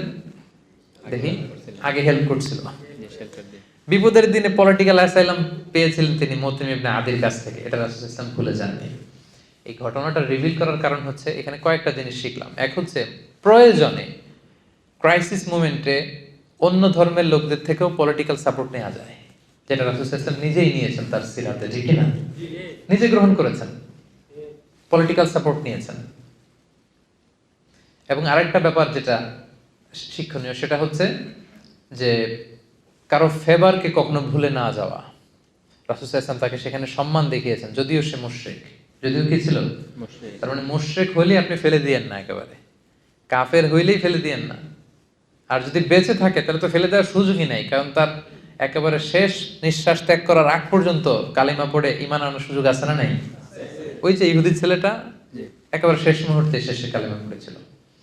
সো এরকম প্রয়োজনে আপনি কিন্তু সোশ্যাল সাপোর্ট, পলিটিক্যাল সাপোর্ট, এটা অমুসলিম হলেও প্রথমে তো আপনি মুসলিমদের কাছ থেকে নেওয়ার চেষ্টা করবেন, কিন্তু রাসূলুল্লাহ সাল্লাল্লাহু আলাইহি ওয়াসাল্লামের ওই প্রেক্ষাপটে, ওই সময়ে, ওই সার্কামস্ট্যান্সে ওই সুযোগ কিন্তু ছিল না। ফলে তিনি মুশরিকের কাছ থেকেও ফেভার নিয়েছেন, সাপোর্ট নিয়েছেন। এবং সেই বদরের যুদ্ধের সেই বিজয়ের মুহূর্তে রাসূল সাল্লাল্লাহু আলাইহি ওয়াসাল্লাম ওই সাপোর্টের কথা ভুলে যান নাই। আমরা বেমালুম ভুলে যাই। আমরা কি করি? ভুলে যাই। এজন্য কারো সাপোর্ট যেন আমরা ভুলে না যাই। আচ্ছা, এবার আমরা শুনবো যে নন মুসলিম যারা আছে তাদের কোনো ভালো কাজের প্রশংসা করা যাবে কিনা, তাদেরকে রেসপেক্ট দেখানো যাবে কিনা, তাদের কোনো কাজের এপ্রিসিয়েশন করা যাবে কিনা, এটা আমরা এখন জানবো। রাসূলুল্লাহ সাল্লাল্লাহু আলাইহি ওয়াসাল্লাম 7ম হিজরিতে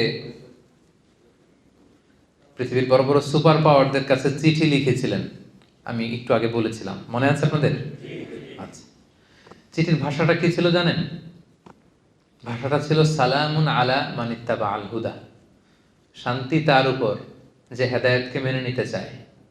আসলিম তাসলাম, ইসলাম মানো শান্তিতে থাকবা, দুনিয়াতেও থাকবা, আখিরাতেও থাকবা।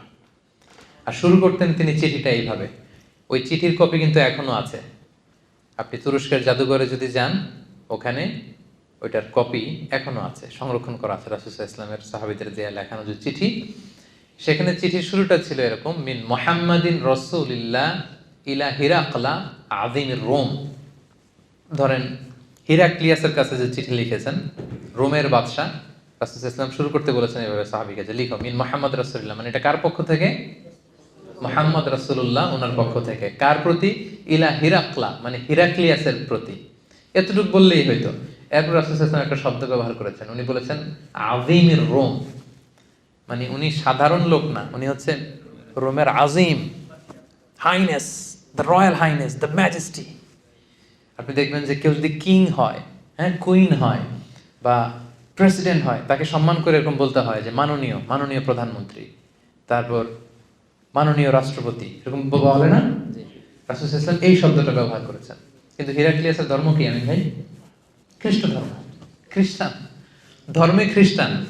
তাহলে খ্রিস্টান একজন বাচ্চার কাছে চিঠি লিখতে যেও তাকে রেসপেক্ট করার কথা আল্লাহ রাসূল সাল্লাল্লাহু আলাইহি ওয়াসাল্লাম ভুলে যায় নাই। আল্লাহু আকবার। কি নবী আমরা পেয়েছি, যেইখানে যতটুকু সেন্সিবিলিটি থাকা দরকার ছিল, সিক্স সেন্সের পুরোটা কাজে লাগিয়ে তিনি দাওয়া কাজ করেছেন, মানুষকে গাইড করেছেন, মানুষকে এডুকেট করেছেন, ইনস্ট্রাক্ট করেছেন। মিন মুহাম্মদ রাসূলিল্লাহ ইলা হিরাকলা আযীমির রোম, মিন মুহাম্মদ রাসূলিল্লাহ ইলা হিরাকল, মুহাম্মদের পক্ষ থেকে হিরাক্লিয়াসের প্রতি, শেষ, খালাস। এরকম হইলে তো হইতো না। আযীমির রোম, রোমের the highness, the royal highness, the majesty, the king of Roman empire, Roman সাম্রাজ্যের কিং, সম্রাট হিরাক্লিয়াসের প্রতি। দেখেন রাসূল সাল্লাল্লাহু আলাইহি ওয়াসাল্লাম কিন্তু এই সম্মান দিতে ভুলে যান না। আমরা এটাতে অনেক মিসিং আছে, আমরা অন্যকে সম্মান দিতে চাই না। নিজে সম্মান পেতে হলে আগে কি করতে হবে? সম্মান দিতে হবে।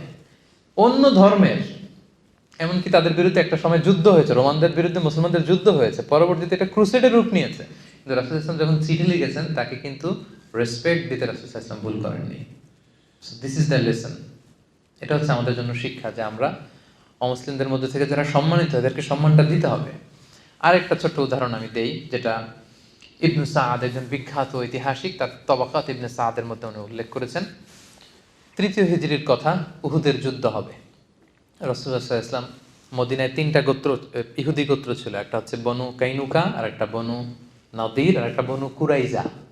আপনারা ইতিহাস পড়লে প্রায় শুনবেন বনু কাইনুকা, বনু নাদির, বনু কুরাইজা, এই 3টা জিউস ট্রাইব ছিল। রাসূল সাল্লাল্লাহু আলাইহি ওয়াসাল্লাম ওদের সাথে চুক্তি করেছিলেন যে মদিনায় কেউ অ্যাটাক করলে, তোমাদেরকে অ্যাটাক করলেও আমরা তোমাদের সাথে শরীক হব, আমাদেরকে অ্যাটাক করলেও তোমরা শরীক হবা, সবাই মিলে মদিনা সেট করব। ডিসিশনটা সুন্দর না? এরা এগ্রি করেছে, এরা বলেছে ওকে। কিন্তু 3য় হিজরিতে 3000 সৈন্য নিয়ে যখন মক্কার কুরাইশরা মদিনায় অ্যাটাক করতে আসছে, এখন আর ইহুদিরা ঘর থেকে বেরোয় না। কথা কি এটা ছিল? কথা এটা ছিল? কথা কি ছিল? সবাই মিলে মদিনাকে প্রোটেক্ট করব, সেভ করব আমরা। এখন এরা কেউ বেরোয় না। রাসূল সাল্লাল্লাহু আলাইহি ওয়াসাল্লাম পড়ছেন বিভাগে, কি রে, চুক্তি করে এরা চুক্তি ভঙ্গ করে।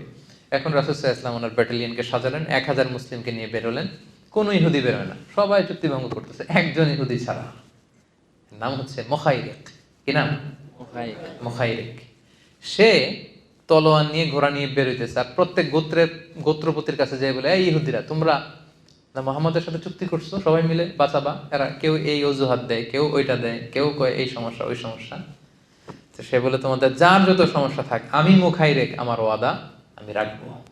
ঘোড়সাওয়ার হয়ে বেরিয়ে গেলেন। আর ছেলে মেয়েদেরকে বললেন, আমি যদি মারা যাই এই যুদ্ধে, আমার সম্পদ তোরা পাবি না, মুহাম্মদ পাবে, সে যা মনে চায় তাই করবে। সুবহানাল্লাহ। সে উহুদের যুদ্ধে গেল, বীর বেশে সে লড়াই করতে করতে করতে করতে সে সেখানে নিহত হলো। রাসূলুল্লাহ সাল্লাল্লাহু আলাইহি ওয়াসাল্লামের কাছে সংবাদ পৌঁছানো হলো যে রাসূলুল্লাহ, কোনো ইহুদিরা ঘর থেকে বের হয় নাই মদিনাকে প্রোটেক্ট করার জন্য, এক্সেপ্ট মুখাইরিক, এই যে তার লাশ, সে নিহত হয়েছে। রাসূলুল্লাহ সাল্লাল্লাহু আলাইহি ওয়াসাল্লাম তার লাশের সামনে যে সম্মান দেখালেন, তিনি বললেন, মুখাইরিক খায়রু ইয়াহুদ, Mukhairiq is the best among the Jews. পৃথিবীতে যত ইহুদি হতে পারে, ইহুদি আছে, সকল ইহুদিদের মধ্যে শ্রেষ্ঠ ইহুদি হচ্ছে মুখাইরিক। সুবহানাল্লাহি ওয়া বিহামদিহি। দ্য বেস্ট অ্যামং জিউস, সবচেয়ে শ্রেষ্ঠ ইহুদি মুখাইরিক। দেখেন আল্লাহ রাসূল সাল্লাল্লাহু আলাইহি ওয়াসাল্লাম, সে ইহুদি না খ্রিস্টান না মুশরিক, আল্লাহরে মানে কি মানে না এটা না, এগুলো ভুলে গেছেন। রাসূল সাল্লাল্লাহু আলাইহি ওয়াসাল্লাম as a token of appreciation তাকে সেলিউট জানালেন, তাকে সম্মান দেখালেন। সে যে তার ওয়াদা রেখেছে, রাসূল সাল্লাল্লাহু আলাইহি ওয়াসাল্লাম তাকে অ্যাপ্রিশিয়েট করলেন, বললেন দ্য বেস্ট অ্যামং জিউস, এর চেয়ে ভালো ইহুদি আর হতে পারে না। এখন মুখাইরিকের সাথে আল্লাহ তাআলা কি আচরণ করবে আমরা জানি না। যুদ্ধের ময়দানে এমনও তো হতে পারে তা সে ঈমান এনেছিল, হতে পারে না, আমরা জানি। তার সাথে তার রবের কি ঘটছিল, শেষ মুহূর্তটা কিভাবে কাটছিল, আমরা কেউ জানি না। তার ফয়সালা আল্লাহ করবে। কিন্তু সে তার কথা রেখেছিল, এজন্য আল্লাহর হাবিব সাল্লাল্লাহু আলাইহি ওয়াসাল্লাম তাকে এই সম্মানটা দিতে ভুলে যান নাই। তাকে তিনি রেসপেক্ট করেছেন, অ্যাপ্রিসিয়েট করেছেন এবং সব সাহাবীদের সামনে বলেছেন যে সে হচ্ছে শ্রেষ্ঠ ইহুদি। সে কি শ্রেষ্ঠ ইহুদি। তো দেখেন, ইসলাম কিন্তু আমাদেরকে মানে ন্যারো মাইন্ডেড হতে বলে না। অন্য ধর্মের ভালো কাজ করলে যে আমরা অ্যাপ্রিসিয়েট করবো না এমনটা না। যেই ধর্মের হোক, যেই বিশ্বাসের হোক, ভালো কাজ করলেই এটা অ্যাপ্রিসিয়েট করতে হবে। তাহলে অন্য ধর্মাবলম্বী যারা, এদেরকে রেসপেক্ট দেখানোতে, প্রশংসা করাতে কোনো সমস্যা নেই। এটা আমরা ক্লিয়ার হয়েছে সবাই? আচ্ছা, তাহলে এটা আমাদেরকে খেয়াল রাখতে হবে যে অন্য ধর্মের হলেই যে তারা খারাপ এবং সবাইকে এক পাল্লায় মাপা, এটা আমাদের একটা বড় সমস্যা। সবাইকে কিন্তু এক পাল্লায় মাপা যাবে না। সিম্পল একটা উদাহরণ দিয়ে যদি আমি আপনাকে বলি, আবু তালেব কি মুসলিম ছিল না মুশরিক? এটা উত্তর দিতে হবে সবাই, নাহলে বোঝা যাবে না। আবু তালেব রাসূল সাল্লাল্লাহু আলাইহি ওয়াসাল্লামের চাচা, মুসলিম না মুশরিক? মুশরিক। আবু জাহাল মুসলিম না মুশরিক? আচ্ছা, আবু তালেব কি অবস্থায় মারা গিয়েছে, মুসলিম না মুশরিক অবস্থায়? আবু জাহেল কি অবস্থায় মারা গিয়েছে? তাহলে আবু তালেব, আবু জাহেল দুইজনই মুশরিক, দুইজনই শিরকের উপর ইন্তেকাল করেছে, কিন্তু দুইজন কি এক? কথা বলেন, দুইজন কি এক? এক পাল্লায় মাপা যাবে? যাবে না তো। আবু তালেব রাসূল সাল্লাল্লাহু আলাইহি ওয়াসাল্লামের চাচা, আজীবন শুধু লা ইলাহাটাই পড়ে নাই আর সব করেছে, শুধু লা ইলাহাটাই পড়তে পারে নাই। জানি না আল্লাহ তাআলা ওনার সাথে কি আচরণ করবেন। শুধু লা ইলাহাটাই পড়ে নাই, রাসূল সাল্লাল্লাহু আলাইহি ওয়াসাল্লামকে আগলে রেখেছে, আমান দিয়েছে, পলিটিক্যাল সাপোর্ট, সামাজিক সাপোর্ট, নিজের ছেলের চেয়ে বেশি আদর করেছে। আলী রাদিয়াল্লাহু তাআলা আনহু ওনার আপন ছেলে, জাফর ইবনে আবু তালেব আপন ছেলে, এদের চেয়ে বেশি আদর করেছে আল্লাহ রাসূল সাল্লাল্লাহু আলাইহি ওয়াসাল্লামকে, কিন্তু শিরকের উপর ইন্তেকাল করেছে। আর আবু জাহাল, এমন কোনো সুযোগ নাই রাসূল সাল্লাল্লাহু আলাইহি ওয়াসাল্লামের বিরুদ্ধে যেটা সে কাজে লাগায় নাই। আজীবন কষ্ট দিয়েছে আমার নবীকে, বদরের যুদ্ধের শেষ নিঃশ্বাস ত্যাগ করা পর্যন্ত ইসলামের বিরুদ্ধে কাজ করে গিয়েছে। এও মুশরিক, এও মুশরিক, দুই মুশরিক কি এক? কথা বলেন। তাহলে সবাইকে এক পাল্লায় মাপা যাবে না, বুঝতে পেরেছেন? যদিও ভিন্ন ধর্মের হয়, অন্য ধর্মের হয়, তারা সবাই এক নয়। সিম্পলি আমরা এদেরকে তিনটা ক্যাটাগরি করতে পারি, তিনটা ক্যাটাগরি। এক নম্বর হচ্ছে যে যারা ইসলামের বিরুদ্ধে বিষোদ্গার ছড়ায়, আমাদের বিরোধী, আমাদের সাথে যুদ্ধ অবস্থায় আছে, তাদের সাথে আমাদের রিয়াকশন একরকম, কি বলেন? তাই না?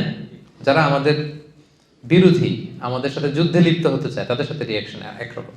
আরেকটা হচ্ছে নিউট্রাল, যারা অমুসলিম, পৃথিবীর বিভিন্ন দেশে যে অমুসলিম সাধারণ জনগণ, এদের সাথে আমাদের কোনো বিরোধ আছে? এদের সাথে আমাদের সুসম্পর্ক থাকবে, ফ্রেন্ডশিপ থাকবে। আরেকটা আছে শুধু নিউট্রালই না, বরং আমাদেরকে ভালোবাসে, এরকমও ভিন্ন ধর্মী আছে না নেই?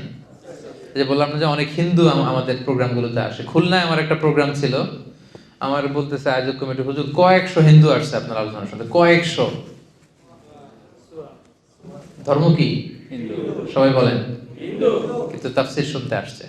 তো তার তুলনা আর যারা ইসলামের বিরুদ্ধে যদি অন্য ধর্মের কেউ শত্রুতা করে, এই দুই গ্রুপ কি একরকম? কখনোই না। তাহলে অন্য ধর্মের লোক হতে পারে, তাদের মধ্যে অনেকে আছে মুসলিমদেরকে সাপোর্ট করে, তো তাদের প্রতি কিন্তু আমাদের ওই যে রাসূল সাল্লাল্লাহু আলাইহি ওয়াসাল্লাম মুতাইম ইবনে আদিকে যে রেসপেক্ট দেখিয়েছেন, মুখাইরিককে যেমনি অ্যাপ্রিশিয়েট করেছেন, এই রেসপেক্টটা কিন্তু আমাদের দেখাতে হবে। কথা কি ক্লিয়ার? তাহলে এক পাল্লায় মাপা যাবে না। এবং আল্লাহ রাসূল সাল্লাল্লাহু আলাইহি ওয়াসাল্লাম আজীবন, এই যে আমি রিলিজিয়াস কোএক্সিস্টেন্সের কথা বলছি, ধর্মীয় সহাবস্থান, আজীবন এটার চেষ্টা করেছেন। কেউ প্রমাণ করতে পারবে না যে রাসূল সাল্লাল্লাহু আলাইহি ওয়াসাল্লাম প্রথমে বিরোধে জড়াতে চেয়েছেন, প্রথমে যুদ্ধ করতে চেয়েছেন, কখনো না। সাহাবারা এক পক্ষে, রাসূল সাল্লাল্লাহু আলাইহি ওয়াসাল্লাম আরেক পক্ষে। সব সাহাবারা বলে, ইয়া রাসূলুল্লাহ, আমাদের দেহের এক ফোঁটা রক্ত থাকতে উমরা না করে আমরা ফিরবো না, আমাদের তলোয়ার দরকার নেই, আমাদের হাতের লাঠি দিয়ে আমরা এদের সাথে যুদ্ধ করবো। রাসূল সাল্লাল্লাহু আলাইহি ওয়াসাল্লাম বললেন, না, পিস ট্রিটি করো, পিস এগ্রিমেন্ট, হুদায়বিয়ার সন্ধি। আল্লাহ তাআলা এটাকেই ফাতহুম মুবিন বলেছেন, ইন্না ফাতাহনা লাকা ফাতহাম মুবিনা। রাসূল সাল্লাল্লাহু আলাইহি ওয়াসাল্লাম অনেক ভিশনারি ছিলেন এবং ঠিকই এটা প্রকৃত বিজয় হিসেবে ইসলামের জন্য এসেছে। তাহলে দেখেন, এই যে পিস ট্রিটি হলো, পিস এগ্রিমেন্ট মক্কার কুরাইশদের সাথে, এদের ধর্ম কি ছিল? পেগানস, আইডোলেট্রিতে বিশ্বাসী ছিল, মানে মুশরিক। দেখেন, মুশরিকদের সাথে রাসূল সাল্লাল্লাহু আলাইহি ওয়াসাল্লাম কি করে? পিস ট্রিটি করে। আর আমরা মুসলিম ভাই বসতে পারি না এক টেবিলে। আমিও মুসলিম, আমিও ইসলামী দলের প্রধান, উনিও ইসলামী দলের প্রধান। আমি ওনার বিরুদ্ধে ফেসবুকে স্ট্যাটাস দেই, উনি ইউটিউবে আমার হুমকি দেয়। আছে না নাই? এই তো এটাই চলতেছে। আপনি ইসলাম কায়েম করতে চান, আপনি ইসলাম কায়েম করতে চান, আপনিও চান, আমিও চাই, কিন্তু এক টেবিলে বসতে পারি না, একসাথে মানে একসাথে চা খাবো, গল্প করবো, এটা হয় না। আর রাসূল সাল্লাল্লাহু আলাইহি ওয়াসাল্লাম মুশরিকদের সাথে পিস এগ্রিমেন্ট করেছেন। মুশরিকদের সাথে, এরা মূর্তির পূজা করত। মদিনায় এসে দেখলেন ইহুদিরা ডমিনেটেড এখানে, ওনাদের সাথে বিরুদ্ধে জড়ালেন না। রাসূল সাল্লাল্লাহু আলাইহি ওয়াসাল্লাম মদিনায় এসে আরেক সবাইকে ইন্টারফেথ ডায়ালগের কথা বললেন, আন্তঃধর্মীয় সংলাপ বললেন। কুল ইয়া আহলাল কিতাবি তাআলাউ ইলা কালিমাতিন সাওয়াইন বাইনানা ওয়া বাইনাকুম আল্লা না'বুদা ইল্লাল্লাহ ওয়া লা নুশরিকা বিহি শাইআ। ইহুদিদেরকে বলল যে, ইহুদিরা আমাদের মধ্যে যে আনকমন ব্যাপারগুলো এগুলো বাদ দাও, কমন যেটা আছে আমাদের কমন গ্রাউন্ড, আসলে এটা নিয়ে একটু একসাথে বসি। তোমাদের নবী মুসা, উনি তো এক আল্লাহর কথা বলতো, খ্রিস্টানদেরকে বলেছেন জেসাস খ্রাইস্ট, যিশু খ্রিস্ট এক আল্লাহর কথা বলতো, আমি তো ওই এক আল্লাহর কথাই বলি। আসলে এই এক আল্লাহর প্রসঙ্গটাকে সামনে রেখে একসাথে একটু বসি। তাআলাউ ইলা কালিমাতিন সাওয়াইন বাইনানা ওয়া বাইনাকুম। শুধু এখানেই না, এই যে এসেন্স অফ রিলিজিয়ন, রাসূল সাল্লাল্লাহু আলাইহি ওয়াসাল্লাম বোঝাতে চাইলেন যে যেই বিষয়টাতে আমরা সবাই এক, তোমরাও এক, same to Musa, same to Jesus, same to me, তাওহীদ, আসলে এটাতে আমরা একত্রিত হই। তার মানে কি বোঝা গেল? রাসূল সাল্লাল্লাহু আলাইহি ওয়াসাল্লাম কি বিরোধ করতে চেয়েছেন না মিলেমিশে থাকতে চেয়েছেন? মিলেমিশে। এরপরে এখানে তিনি অ্যালায়েন্স করলেন ইহুদিদের সাথে, কোয়ালিশন করলেন, যেটাকে মদিনা চার্টার বলে। মদিনা সনদ নাম শুনছেন না আপনারা? মদিনা সনদ কি মুসলমানদের মধ্যে হয়েছিল নাকি? হ্যাঁ, কারা ছিল এখানে? মুসলিমরা ছিল, মুশরিকরা ছিল, ইহুদিরা ছিল এখানে। এবং এত সুন্দর, গোটা বিশ্বকে, মানে দ্বিতীয় নজির নাই এই চার্টার থেকে, গোটা বিশ্বের এই হিউম্যান চার্টার, এই ডিক্লারেশন, ওই ডিক্লারেশন, নিয়ম কানুন, সব এগুলো রাসূল সাল্লাল্লাহু আলাইহি ওয়াসাল্লামের এখান থেকে কপি করা। এমন ভাবে তিনি ধারা সাজিয়েছেন যে সবাই মিলে মদিনাকে প্রোটেক্ট করব। মালয়েশিয়ার যে নিয়ম, সাতু মালয়েশিয়া, মালয়েশিয়ার স্লোগানটার নাম কি? সাতু মালয়েশিয়া। মানে তুমি চাইনিজ হও, তুমি তামিল হও, তুমি মুসলিম হও, ইটস আপ টু ইউ, কিন্তু আমরা সবাই মালয়েরা মিলে এক জাতি। কত চমৎকার! মানে একটা nice role model of religious coexistence Malaysia, আলহামদুলিল্লাহ, very nice role model of religious coexistence. সবাই মিলে সাথে মালয়েশিয়া, এক মালয়েশিয়া, এটাই করেছিলেন রাসূল সাল্লাল্লাহু আলাইহি ওয়াসাল্লাম। সবাই মিলে আমরা মদিনাকে রক্ষা করব, কেউ কারো বিরুদ্ধে যুদ্ধে জড়াবো না, স্ব ধর্ম স্বাধীনভাবে পালন করব। কিন্তু দুঃখজনক হলেও সত্যি, রাসূল সাল্লাল্লাহু আলাইহি ওয়াসাল্লামের পক্ষ থেকে কোনো ধরনের ঘাটতি ছিল না। অন্যান্য যারা ছিল ইহুদিদের মধ্যে থেকে গোত্রগুলো, একের পর এক তারা ট্রেচারি করার কারণে, রুলসগুলো ভঙ্গ করার কারণে এই মদিনা সনদ ভঙ্গ হয়েছে। কিন্তু রাসূল সাল্লাল্লাহু আলাইহি ওয়াসাল্লামের পক্ষ থেকে এই শান্তি নষ্ট করার কোনো কিছু তিনি কখনো করেন নাই। সবসময় চেয়েছেন এই যে রিলিজিয়াস কোএক্সিস্টেন্স বা একসাথে মিলেমিশে থাকা, ধর্মীয় সহাবস্থান, এটা কিন্তু রাসূল সাল্লাল্লাহু আলাইহি ওয়াসাল্লাম শিখিয়েছেন। সর্বশেষ কথা, শেষ কথা বলি, শেষ পয়েন্টটা আমাদের ছিল, সেটা হচ্ছে মুসলিম ল্যান্ডে অমুসলিম সংখ্যালঘুদের অধিকার। আরবিটা বলবো না, শুধু বাংলা হাদিস দুটা বলি। দেশ মুসলিম, এখানে যদি সংখ্যালঘু অন্য ধর্মের হিন্দু থাকে, বৌদ্ধ থাকে, তাদের রাইটের ব্যাপারে দেখেন ইসলাম কতটা ভয়ঙ্কর হুঁশিয়ারি দিয়েছে। আল্লাহ রাসূল সাল্লাল্লাহু আলাইহি ওয়াসাল্লাম বলেন, হাদিসটা সহিহ, যে কেউ যদি কোনো সংখ্যালঘুর উপর অত্যাচার করে, তার উপর জুলুম করে, সে যেটার প্রাপ্য এটা থেকে যদি কেউ বঞ্চিত করে, তাহলে কিয়ামতের ময়দানে আমি রাসূল সাল্লাল্লাহু আলাইহি ওয়াসাল্লাম তার পক্ষে, ওই মুসলিমের বিপক্ষে বাদী হয়ে আল্লাহর কোর্টে দাঁড়াবো। সুবহানাল্লাহ পড়তে বললেন না? আপনি নামাজ পড়তে পড়তে কপালে দাগ ফেলাই দিয়েছেন, দাড়ি রাখতে রাখতে এত লম্বা জুব্বা, এরপরে হিন্দুদের বাড়ি দখল করতেছেন আর বলতেছেন আপনি বড় হাজী সাহেব। আল্লাহ রাসূল সাল্লাল্লাহু আলাইহি ওয়াসাল্লাম বলেন কিয়ামতের দিন আল্লাহ রাসূল ওই হিন্দুর পক্ষে থাকবে, আপনার বিপক্ষে। কথাটার ওজন খেয়াল করেন। বাংলাদেশে কিন্তু এরকম হয়, ক্ষমতার দাপটে হিন্দুদের বাড়ি দখল করে, জমি দখল করে, সংখ্যালঘুদের উপর অত্যাচার করে। হ্যাঁ, আছে না এরকম? আল্লাহ রাসূল সাল্লাল্লাহু আলাইহি ওয়াসাল্লাম বলেছেন তুমি মুসলিম হও, তুমি হাজী হও, তুমি যেটা হও, তোমার বিপক্ষে থাকবে আমার অবস্থান কিয়ামতের দিন। আচ্ছা, সোজা সাপটা একটা আনসার দেন, রাসূল সাল্লাল্লাহু আলাইহি ওয়াসাল্লাম যদি কারো বিপক্ষে বাদী হয়ে দাঁড়ায়, উপায় নেই, যার শাফাআত ছাড়া আমরা জান্নাতে ঢোকা কল্পনাই করতে পারি না, তিনি আমার বিপক্ষে, আল্লাহর সুপ্রিম কোর্টের ট্রাইব্যুনালে আমার বিপক্ষে, জান্নাতে যাওয়ার কোনো সুযোগ কি আমার সেদিন থাকবে? জন্য খবরদার। সংখ্যালঘুদের ব্যাপার দেখেন ইসলাম কত কঠিন হুঁশিয়ারি দিয়েছে। আমার হিন্দু ভাইরা, এই আলোচনা যদি কেউ আপনারা শুনেন, এটা যখন ইউটিউবে যাবে, রাসূল সাল্লাল্লাহু আলাইহি ওয়াসাল্লাম বলেছেন আপনাদের পক্ষে, সে 1400 বছর আগে আপনাদের পক্ষে, আপনাদের রাইটসের জন্য, আপনাদের অধিকারের জন্য রাসূল সাল্লাল্লাহু আলাইহি ওয়াসাল্লাম লড়াই করেছেন। স্পষ্ট ঘোষণা, সংখ্যালঘুদেরকে আক্রমণ করলে, এদের উপর অত্যাচার করলে, জুলুম করলে, এদের প্রাপ্য অধিকার থেকে বঞ্চিত করলে আমি নবী কিয়ামতের দিন সংখ্যালঘুর পক্ষে দাঁড়াবো, তার বিপক্ষে দাঁড়াবো। হাদিস নাম্বার 1। হাদিস নাম্বার 2, আল্লাহ রাসূল সাল্লাল্লাহু আলাইহি ওয়াসাল্লাম বলেন, কেউ যদি কোনো সংখ্যালঘুকে অন্যায়ভাবে হত্যা করে, কি করে? মানে এটা আরো ভয়ঙ্কর, এটা সহিহ বুখারীর হাদিস, হাদিস নাম্বার 6914। সংখ্যালঘুকে যদি অন্যায়ভাবে কেউ হত্যা করে, আল্লাহ রাসূল সাল্লাল্লাহু আলাইহি ওয়াসাল্লাম বললেন কিয়ামতের দিন সে জান্নাতে তো যাবেই না, জান্নাতের ঘ্রাণও পাবে না। এজন্য খবরদার, ভয়ঙ্কর কথা কিন্তু আল্লাহ রাসূল সাল্লাল্লাহু আলাইহি ওয়াসাল্লাম বলেছেন। সো ইসলাম সব সময় ভিন্ন ধর্মাবলম্বীদের সাথে আমাদের সুসম্পর্কের কথা বলে, তাদের অধিকার সংরক্ষণের কথা বলে। এমনকি তারা যে মূর্তির পূজা করে, কোরআনের গাইডলাইন হচ্ছে লা তাসুব্বুল্লাযীনা ইয়াদউনা মিন দুনিল্লাহি ফায়াসুব্বুল্লাহা আদওয়াম বিগাইরি ইলম। খবরদার, আল্লাহকে ছাড়া তারা যে দেবী বা প্রতিমা, তাদের কাছে যেটা পবিত্র, এটা যে উপাসনা করে, ওই দেবী মূর্তি এগুলোকে তোমরা গালি দিও না, খবরদার। এটা কোরআনের ডোনস। কোরআনের অনেকগুলো খুব স্ট্রিক্ট ডুজ অ্যান্ড ডোনস আছে। কোরআন বলেছে খবরদার, ওদের প্রতিমা, ওদের মূর্তি, ওদের দেবদেবী এগুলোকে গালি দিও না। দিলে কি হবে? ওরা আল্লাহকে গালি দিবে, ফলে তুমি কেমন যেন আল্লাহরে গালি খাওয়ানোর কারণ হলা, ঠিক কিনা? কারণ তুমি তো ওদের দেবীকে গালি না দিলে ওরা তোমার আল্লাহর গালি দিত না। তার মানে অমুসলিমদের সাথে যদি আমরা খারাপ আচরণ করি, তাদের দেবদেবীকে যদি আমরা গালি দেই, তাহলে কেমন যেন আমরা নিজেরা ইসলামকে ছোট করলাম। ইসলাম আমাদেরকে এটা শিক্ষা দেয়নি। ইসলাম সবসময় সহমর্মিতার কথা বলে, সাম্প্রদায়িক সম্প্রীতির কথা বলে, ধর্মীয় সহাবস্থানের কথা বলে, ইন্টারফেথ ডায়ালগের কথা বলে, যেগুলোকে সামনে রেখে আমরা একসাথে হতে পারি। ইসলামের মৌলিক শিক্ষার সাথে অন্য ধর্মের সাথে যে শিক্ষাগুলো মিল আছে, এগুলোকে সামনে নিয়ে কিন্তু আমরা একসাথে বসতে পারি, একসাথে কাজ করতে পারি। তাহলে সংঘাত এগুলো কমে যাবে। কথা বুঝতে পেরেছেন সবাই? তাহলে সংক্ষেপে যদি বলি, আমাদের স্বাভাবিক বন্ধুত্বে কোনো সমস্যা নেই, কিন্তু গার্ডিয়ানশিপ, লয়াল গার্ডিয়ানশিপ বানাতে সমস্যা। কি বলেন? এরপর ধরেন আমাদের সামাজিক যে ডিলিংস, আমাদের আমাদের যে রাজনৈতিক ডিলিংস, আমাদের অর্থনৈতিক যে ডিলিংস, এগুলোতে কোনো সমস্যা নেই। আমাদের আশেপাশে যদি অন্য ধর্মাবলম্বী আমাদের কোনো প্রতিবেশী থাকে, প্রতিবেশীর যে হক, এটা কিন্তু আমাদেরকে আদায় করতে হবে। যদি আমাদের আত্মীয় থাকে অন্য ধর্মের, সে আত্মীয়তার বন্ধন কিন্তু আমাদেরকে অটুট রাখতে হবে, এবং প্রয়োজনে তাদের কাছ থেকে আমরা সাপোর্ট নিতে পারবো, আমরা তাদেরকে সাপোর্ট করতে পারবো। এবং ইসলাম আমাদেরকে এতটা ছোট মন মানসিকতার হতে বলেনি যে অন্য ধর্মের কেউ একটা ভালো কাজ করলো, তার ধর্ম ভিন্ন বিদায় আমি তার প্রশংসা করব না, তার অ্যাপ্রিসিয়েট করব না, এটা নয়। বরং আমি অ্যাপ্রিসিয়েট করতে পারবো, এমনকি আমরা তাদেরকে গিফট করতে পারবো। তারা কোনো গিফট দিলে সেটাও কিন্তু আমরা নিতে পারবো। আর আমরা যদি কোনো আমাদের মুসলিম স্টেট থাকে, সেখানে যদি অন্য ধর্মের লোকজন থাকে, তাদের সর্বোচ্চ রাইট দেওয়া রাষ্ট্রীয় আইনে, এটা কিন্তু আমাদের দায়িত্ব।